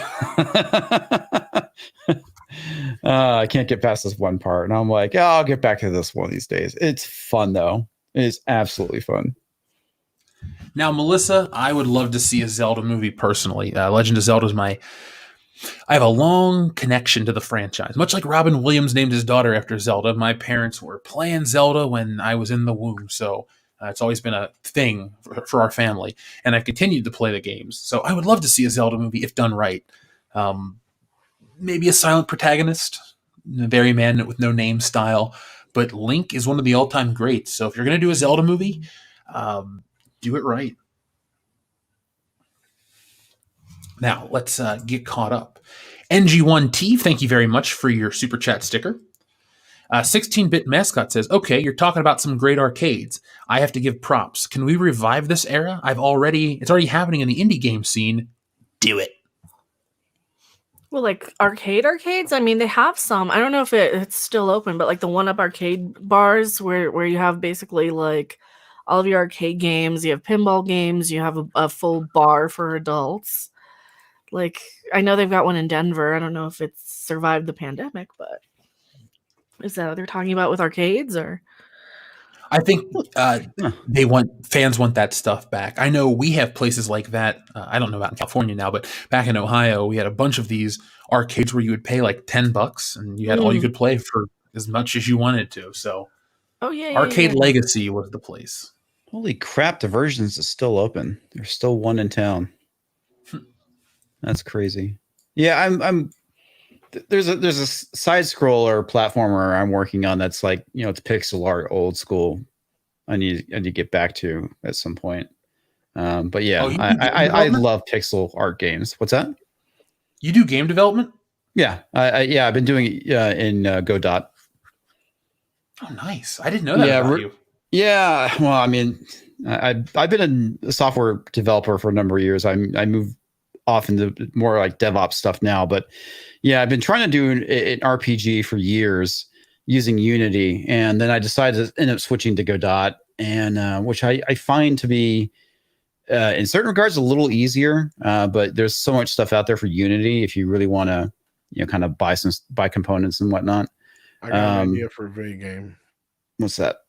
You're this little circle, like orange guy, or yellow. Yellow works too. And you got to eat these. Do you run around a maze in dots? Oh, I didn't think about a maze, but that's a great idea. Oh, and your enemies can be ghosts. I was gonna say spaceships, but ghosts work too.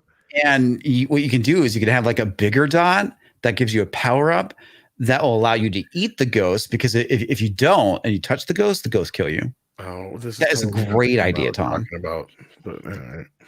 You should hook up Tom with like an asset flip Unity game just to see just to see the shittiest game that you guys could just like crap out in an afternoon, just to see if you could get it on Steam, and like crowdfund just the shittiest game to troll people with just like all pre-made crap from Unity, just all. Oh God, Yahtzee from The Escapist, he did this thing where he was like creating like a game in 30 days. And he came up with some really good ideas. Like there was one, it was like you're basically a flight attendant and you're trying to get like everybody strapped in and whatnot.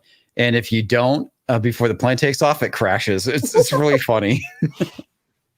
And he created like all the game assets and art himself. It was pretty cool. Pretty cool. But I yeah, have way more love for indie games lately than I do the AAA, because the AAA are just these garbage, done in like a year. They're the exact same thing over and over again. Like Assassin's Creed, I know it has its fan base, but I can't tell a difference year to year to year practically, except for the historical location. It just feels so samey. the last one I actually played that I actually gave a shit about was Black Flag. But I mean, Ezio was honestly my favorite character out of the franchise. See, I wanted to love the one in Egypt, but man, I just couldn't get into it. I'm like, I want to like this. I love ancient Egypt. Why can't I like this? Because it's boring. That's why. MJ1 Media says, got Bartari in Scranton, though I miss Top Dog Arcade. Folks, if you're in Scranton, check out Bartari. Infinite Wonder says, what was that leave your ex on the limo line for WCBS last week again? I can't remember. So the word game was, it's over, Anakin. I have blank. And let autocorrect finish the text. So folks, if you want to play that tonight, feel free to. It's over, Anakin. I have blank. And then let autocorrect finish the text. Heel versus Babyface. It's over, Anakin. I have syphilis. Well, that can be fixed with some drugs. But now you have it too, Anakin. Forever. Yeah, SH Rebels 08 says Buffalo Jeff versus Buffalo Tom. Go. I'm gonna wear your face. I'm gonna fuck you like an animal. Both you guys are really screwed. I'm gonna wear your balls as goggles. Joke's on you. I have 4. Ball goggle. That's fine. I need spares. Cody Duffin, thank you very much. He says, Cody Duffin says heel versus babyface to our LeVar, a new a-hole on Real BBC. Is that the name of his show, Real BBC? Yeah, it's when him and Gary bag and board comics. Yeah. Oh, okay. Great name. The BBC. I thought they were talking a show about. Never mind. Joseph Bienowich says, Buffalo Jeff sings One Night in Bangkok. It will be a tough man crumble. Buffalo Jeff sings, When I think about you, I touch myself. Nightmare. Do it, Jeff. Joseph Bienowich. In Bangkok. Bangkok, Oriental setting. Like I said, you don't know what the city is getting. I actually like that song pretty much for all the wrong Remember reasons. the in the chest wells with a show with everything but Yul Brynner. Yul Brynner. It's Iceland or the Philippines or Hastings or this place. I can't believe that's one of the dudes from that song. I don't know his name, but that's who wrote it. So. Primer says Pablo looks like a word you said, Jeff, but okay. Oh, sorry. I was just saying the guy from ABBA wrote that song. Yeah, it's actually in a play, Chess. Yeah. My buddy Joel has been to Bangkok, so I always would play that song and make fun of him. So, our friend Primer says Pablo looks like Tom Hanks if he were a biker. and he had an accident. Look how tough I am. I'm the toughest guy there is. It's in Star Wars. I think Tom Hanks could pull it off more convincingly, though. Uncultured Barbarian, we haven't seen him in a while. He says, the entertainment industry is saving me tons of money by making crap I don't want to see. Now, Terminegro showing up at different points in history, I'd watch that series. Well, Uncultured Barbarian, you can read it fairly soon. I'm feeling like we should throw a Terminegro backup story in our next comic. So, folks, that wasn't a cheap plug. That's going to happen. We want to create our own IPs and have fun with them. So, Terminegro, he'll go through tonight. Damn straight. And by the way, barbarians are racist now. Oh, just kidding. I love barbarians. Conan's my favorite, followed by Uncultured. I do too. And the public medievalist is trash. And yeah, they're basically calling medieval history racist. It's pretty funny. I mean, it's history. Deal with it and move on. Yep. Well, they're also going after D&D and whatnot. So it's fictional. Accept it and move on. Yeah, I know. We know this, but these retards don't. Wilson, the unauthorized biography of Tom Hanks, says, This super chat was paid for with blackmail money from Tom Hanks from the time we shared on the set of Castaway. And do you miss me, Tom? I'm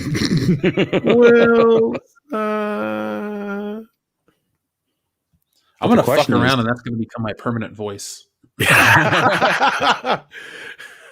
then you're So the question is, when he was stuck on that island with that volleyball, did he fuck it? Of course he did. You don't scream for a volleyball like that you didn't come on. Can we get that clipped and sent everywhere? And put on a t-shirt. I would wear that on a t-shirt with Tom's See, you face. just have Wilson with like a white splat on it. You know, Better yet, that handprint. No, just the handprints on top of his head, like on his hair, basically. Or the mouth hole. Oh my god, the visuals. I don't want them. Neither do I, but I have them, unfortunately. Oh, Wilson. Let's see. Let's pull up a picture of old Wilson. I guess Tom did fuck a volleyball, but hey. Wouldn't you? Wouldn't you? No, I wouldn't. I'd use my hand. Anyway, there's the Wilson, the volleyball. Look at Tom. He's like offended that we know that he got caught. Uncultured Barbarian's back. He says, Wisconsin, our urban areas suck, but the rural areas are nice. Plus, where I live, the wolves keep out the riffraff. Uncultured Barbarian, I have spent some time in Wisconsin. I've had fun. My cousin, her husband was a police officer in Wisconsin, now retired. I fucking hate Wisconsin. Yeah, Aren't you there currently? I fucking hate Wisconsin. Las Vegas is so much nicer. I agree. Las Vegas is one of my favorite places to go and do bad things. I lived in Vegas for 12 years, and then I lived in Wisconsin a few years later. I miss Vegas because it's just a different pace, I think. My friend lives in Wisconsin, besides Tom, and she likes it, but it's definitely a different pace. A little slower than Ohio in some parts, and I'm just like, I can't do this.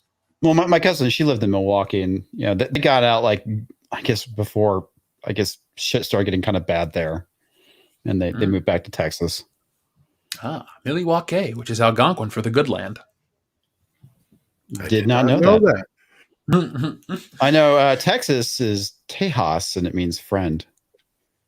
Oh. Now, were you actually saying that, comics, or were you quoting the line from Wayne's World? No, it's actually true. Damn, Tejas was the no, original I know. name. I did not know that.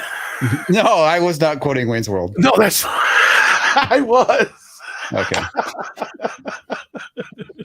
Got you. Let's see. Hillis Malloy Hillis Mallory says, do you remember the spoof movie that had one black guy being turned away because the other one already had the token role? Which one was that one? I know. Is that not another teen movie? Maybe. If it was, that's the only funny thing that ever happened in it. I don't know. The part where she's using the vibrator on her birthday and it flies out into the birthday cake. That makes me laugh every time. I don't know, man. To me, like the last one of those was like Dracula Dead and Loving It was like the last good. Maybe Scary Movie 1 and 2 were okay, but I don't know. I'm not a fan after that. Like to me, the parody movie just isn't what it used to be without. They're just not the same anymore. Well, they stopped being funny and they started being references to modern day pop culture that made them very like. There's Honey Boo Boo references in which one, like the fourth Scary Movie or something. It's like they're just dated. I stopped watching. Yeah. That would be like if just for no reason, Orson Bean showed up as a cameo in Airplane just for no other reason than he was famous at the time. And they're saying, who's Orson Bean? Kind of like Florence Henderson did, you mean? But at least her joke it's kind of funny, just the same, even if you don't know who she is. I think that's the problem is like they have like these just references and cameos just for the fucking sake of Yeah, it. that's what I'm saying. Yeah, your point being is like, yeah, you don't have her there saying, yeah, I'm Mrs. Brady. You have her there playing the whole joke of this white lady's talking jive. Yeah. And That was Well, that funny. was actually Barbara Billingsley from Leave It to oh, that's Beaver. right, Barbara Billy. You knew what I meant though. Yeah. Same It's okay. I speak Yeah, well, jive. she was there because she was an old white woman talking jive. It wasn't Exactly. Yeah, but like we at Yeah. the time though, we knew her as Barbara Billingsley on Leave It to Leave It to Beaver. Yeah. Yeah, you knew what I meant. I've done that But before. it's still funny as hell though, because there's this old lady talking jive. Exactly, yeah. And it was funny then because it was Mrs. Cleaver talking it, but now it's just funny because it's an old white lady, is my point. Yes. Yeah. But to your point, like exactly, Mecca, like now they bring on somebody and it's they if they're famous, then it's so and so from TV's whatever. And they because she wasn't on there just because she was like a reference or a cameo. I mean, she was there because she was an actor playing, she was playing old white lady. She wasn't playing, and now here's Beaver's mom, Exactly. Yeah. And forgive me, Dr. Coffin Nails, it's getting late. Yeah. And a lot of people these days are gonna be like, what's a honey boo boo? Yeah, what's a honey boo-boo? I'm surprised she didn't die. Well, isn't her mom like on the verge of death or some shit? Yeah, she got all that surgery. Yeah. Like she going blind or some shit. And do you remember the South Park episode? Yeah. One. The South Park with Honey Boo Boo. I'm Honey Boo Boo Child. I'm fat as shit and whatever. My heart's whatever. It's gonna blow up. And she starts making fun of the show right away. Oh God, yeah, that's right. That's a great one. Even South Park at its worst is amazing. See, that's the problem we have nowadays. Right, Well, she's the getting funny a thing is, I big heart. remember when I watched it back in 2000, I was getting really annoyed and tired of it. And then when I went back and watched it like a couple of years ago, I was like, my God, it's like, why did I hate this so much? It was actually really fucking good. It has its ups and downs. Like there's seasons where I would say you could almost skip, but there's still episodes within those seasons sometimes that are fucking gold. So like, yeah. See? Oh yeah, This is my favorite show of all time. I always say it, and I don't think it's going to change anytime soon. Even Cobra Kai isn't quite as good yet. It's got a long ways to go to live up to this. Yeah, and I mean, was it the one where they started mocking SJWs was great. PC babies. Yeah, well, when it was the season when they introduced Principal PC or PC Principal. That was like the best season. Oh my God. And last season was a really good too. Games are great. Like I've played Fractured But Whole all the way through a couple of times now. It's really, really good. I still need to do the Casa Bonita DLC. Oh God, the first game was hilarious. The second one was okay. I still liked it. I haven't played the second one yet. Oh my God, the first one was the better best. in the first. Yeah, but you have to dodge like somebody's ball sack being swung at you in the first game. Oh, in the second. Oh, wait, my, the first game. I laughed so hard that I died like 3 times trying to get through that scene. Dr. Coffin Nails, Cobra Kai could totally go off a cliff in season 4, so I'm not gonna say much yet. It's Netflix breathing down their neck now, so. So our friend Uncultured Barbarian says Hollywood is creatively bankrupt these days. Meanwhile, I got blazed the other day and came up with a story where someone falls from the sky and creates a crater in the Old West. Uncultured Barbarian finished that story and let me read it. It's not about being supportive. It just sounds like a good concept, and I would like to read that. I got a concept for you, nunchucking dinosaurs. Deal, but they got to be T-Rexes and they can only hit themselves. No, they got extra long chains. That's the key. They have short arms, but their nunchucks have extra long chains. They're lethal. Like lightning. Yes. Yeah. So Primer says, according to SJWs, biological facts are sexist. He's not wrong. And the leader of the team is Nunchuckosaurus. Ooh. Is his first name Rex? No, it's Nunchuckosaurus Rex. But thank you to Primer as well as Uncultured Barbarian. Adam Wofford says, my girlfriend told it was a year before the last Japanese filmmaker was offered the part in making a Hollywood movie, but he turned it down because he said it was dangerous for him and his co-star. I wonder who the filmmaker would be. I'd like to know that story one day, Adam. What do you think about that? It would be dangerous for them. Depends on yeah, they don't want to get dragged on Twitter, probably. Nunchucks, I say yes. Cesario Japan says we need a Shaq Fu movie. You know what else we're gonna have? What? Bow staff and brontosauruses. Who's writing this for you? Me. You might want to hire I need to hire you for. You can do the art, but I'll write it. That sounds fun. It's gonna be batshit crazy. We'll do a line of coke and make Speaking $1 billion. Bats with baseball bats. You might want to find a comedy writer. Just saying.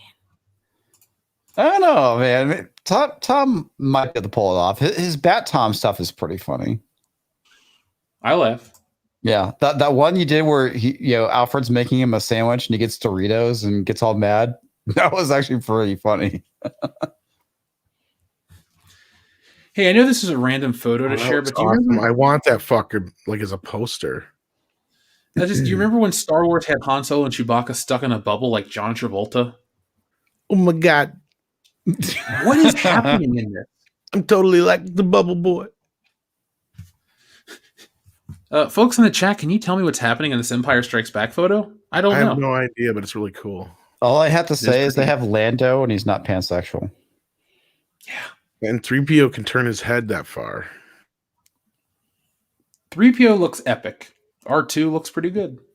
They all look pretty good, actually. Yeah, Tom Palmer's a hell of an artist. Is this new or is this old? Oh, this is from 1979. I was going to say, yeah, it definitely has a classic feel to it, for sure. I just was looking up something else unrelated, and I was like, why is Han Solo in a bubble? And why are they only Han and Chewbacca are in, well, only Han is in his original costume. Everyone else has got their new movie look, so I just wondered the story behind it.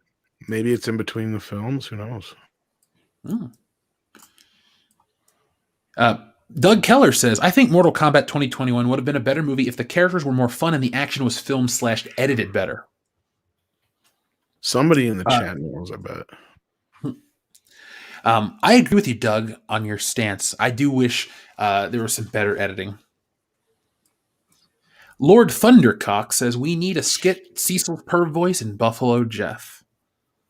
We could make that happen one of these days. Call up Cecil. You guys could do radio dramas with us voices. We're going to do the radio drama for Stealing Solo. The WCBS guys and I and everybody are going to get involved because who's playing Harrison Ford? I mean, do you want to? Yeah. Okay. Well, then you can if you'd like. I can get off my plane. That line is in the comic book, so there you go, folks. Follow that. You got a sneak peek. Belongs in the museum. I don't know if I snuck that one in there. I might have. I got it into the garbage chute flyboy joke. Xenomorph Skull Hunter 79 says the guy that she was talking to, the future Mr. T. I pity the fool. Quit your jibba jabba. I can't My do this. prediction. I won't try. Pain. 007 Cloud says, I have yet to see any of the girls in Cobra Kai take a punch from a guy, especially to the face. Dude that just gets beat by girls till they gravitate each other and fight. Need to step it up on season 4. Yeah, that's not going to happen. A problem. I've noticed. I think there was a little bit more contact in the first season and second season. In this third season, though, I did notice that, and so did Jeremy quite often. But that's what I'm afraid of. It's going to suffer from the Falcon and Winter Soldier effect, where it's just chicks wailing on dudes and they're not fighting back. Well, the problem I think stems from the first 3 seasons were made by YouTube or produced by YouTube, so they didn't have a lot of purview over top of them. But since we've had all the articles now that Cobra Kai is problematic, I have a feeling that Netflix, since now they're producing the show, will be like, yeah, by the way, you got to make it more this, you got to make it more that. So all karate people by Asians, got it. Yeah. Well, and if they had any kind of creative integrity, they'd tell Netflix to go fuck off. I hope. I mean, I've heard in the past a lot of times Netflix is a bit more hands off, so I'm hoping that's true. But yeah, we'll see. Because I know they. I was just say I know all the Conan stuff they got coming up. They can't do shit. They can't give any notes or nothing. So yeah, that's good. Or at least it has to go through the guy who owns it. So Frederick. So Momberg. 007 Cloud, thank you very much. But Joseph Bianowicz says, Jeff, check Patreon. Nomad Lord of Fear. I left you a few ideas. Let me know what you think. Buffalo Jeff, Party Boob. Thank you, Joseph. I will check that out, man. I saw. Were you the one that loved the headphones? I got multiple comments on it today. I uploaded Cat in the Hat by Buffalo Jeff, and people really like that one. So I got quite a few comments on it. But I will, Nomad Lord of Fear, I will get back with you. And then finally, Xenomorph Skull Hunter 79 says, they see the koalas in the rain. No F's given. So I think it's funny that everybody's adopting that now. Koalas in the Z rain. Frank thing from What's that? From Z Frank's marsupial video. Yes, that would be the one. The true facts about the marsupial. Oh, they're so cute. The Kiwala. He's so cute. Yeah, apparently I showed it to Mary a while back, and everybody kind of started running with it. Mm. Yeah, it's such a cute video. Well, he's got such a cute channel. I love the little animal videos. He had the lemur one, and I'm such a lemur fan anyway. I love ringtail lemurs, and then there's Sad Dog Diaries, which is really funny. I don't think I've seen those yet. Yeah, they're pretty good. So cute. I love the little cute animal videos. So, folks, I've been dropping the link over to Jesse's channel. She's got Mary Mayhem streaming right now. I'm going to be joining them in a few moments. We're going to be eating an atomic cheese ball, I believe. One of Jesse's listeners sent a bag of them. They're these world's hottest Cheeto puff balls. So they're like, I don't know, a couple million on the Scoville unit, I think. So yeah, we're going to eat those and torture ourselves. The link is in the chat right now. Holy shit. Yeah, she got a bag of them. She said she'd eat them on air. So I said, fuck it, I'll do it. Good luck, dude. I've done the one chip challenge. I feel bad for you tomorrow when you go to take a crap, though. That's going to burn. Yeah, it'll be rough, but it'll be funny. Right? Those are famous last words. This is going to be funny. Adam Wofford says, the filmmaker and actor is from Virus. She told me that she was on call for a comic book movie, but didn't know any more than that. I'm not sure if it was Marvel. Well, Virus is good enough for me. That's all I needed to know because I'll look up the movie. I can't imagine. And we lost Jeff again. People. Oh no. Oh. Oh, no. Am I back yet? Yeah, you're back now. Okay. We're going to read our last super chat and then we're going to go because the internet wants to not cooperate tonight. So from Cesario, Japan.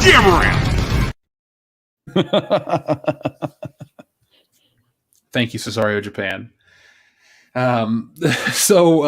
Folks, we're going to go. Comics Division, where can we find you on the internet?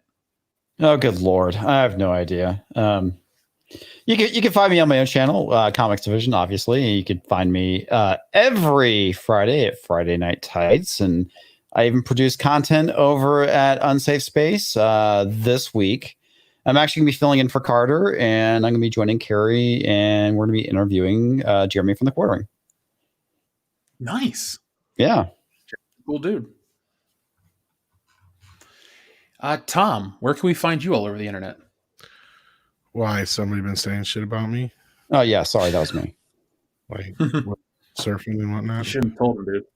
No, I know, but I'm a glutton for punishment. It's fine. You weren't supposed to tell. I know. That's personal. You can find me on Midnight's Edge After Dark, and all those fun places. Mecha Random 42, where can we find you? I am on my channel usually, Mecha Random 42. I upload something every single day. We do short videos calling out craziness and SJW wokey stuff. What else do I do? Twitch sometimes, video game streams, cooking streams, and yeah, I kind of groupie around the paranormal channels and stuff. So like Pete's over on Creepy Little Book, we do stuff still, and sometimes we do High Strangeness reunions. What else do I do? I don't remember. Everything. I do everything. Too much. Hey Mecca, have you ever heard of a podcast called the Rock and Roll Twilight Zone? No.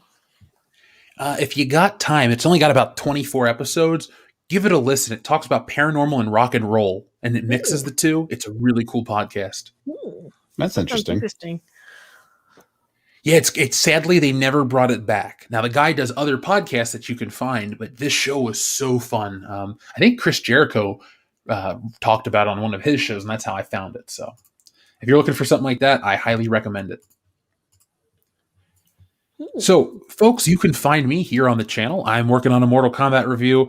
Yeah, stuff is going slow with some of the production because of the move, but, everything's still moving along. So I'd like to thank everybody who's joined us for all of our awesome live shows. We had tonight's show was a huge success. The Oscar party was great, as well as the podcast. So thank you to everyone who joined us then, who's going to watch this in the future. Now, folks, check out the link for the comic book. We'll drop that in the chat right now. That goes away in 4 days. So you can get the Phantom Menace edition. It's a lot of fun. It's painted by Anna, that Star Wars girl, and it's a comic stealing solo written and drawn by myself. So that goes away in 4 days. But it is now, thanks to everyone here tonight, it is past the first campaign. Stealing Solo 2, well, the Phantom Menace edition is more successful than the first one. And these campaigns make Stealing Solo a 6-figure book. So thank you everybody who's made the Stealing Solo book a huge launch. This was my first attempt at anything, and thank you to everybody. Do you realize as an independent creator, you probably have making more money off this comic than probably Marvel does on like the Avengers or Captain America or something like that? It's weird to think that. Yeah, it really is. The thing that I took note, and I'm trying to, I try to stay humble about everything because I don't want to let my ego get the best of me and destroy it before I ever build anything big. But the first campaign beat a Captain Marvel trade paperback. That was the thing that I took pride in, because the Captain Marvel trade sold 1,302, and I sold 1,300 and something else. I beat it just barely, maybe a couple, but I beat Captain Marvel, and that was my moment of pride. So. That's a good thing to be proud of, honestly. Yeah, and this is technically my first book, but I got a lot more stuff coming, folks. So get excited. I am, and I can't wait to bring you Woke Busters next. So that's gonna be fun. That one. It is. I love doing them. So, folks, I'll be back on Thursday with the podcast, working on videos all the time. But join me over on Jesse's channel with Mary Mayhem. We're gonna eat an Atomic Fireball Cheeto. It's a couple million Scoville unit points, and it's going to be torture. But you know what's up. That's fun. So from all of us here on the channel, thank you for watching. Be smart, be safe, be cool, but always be excellent to each other. I gotta pee.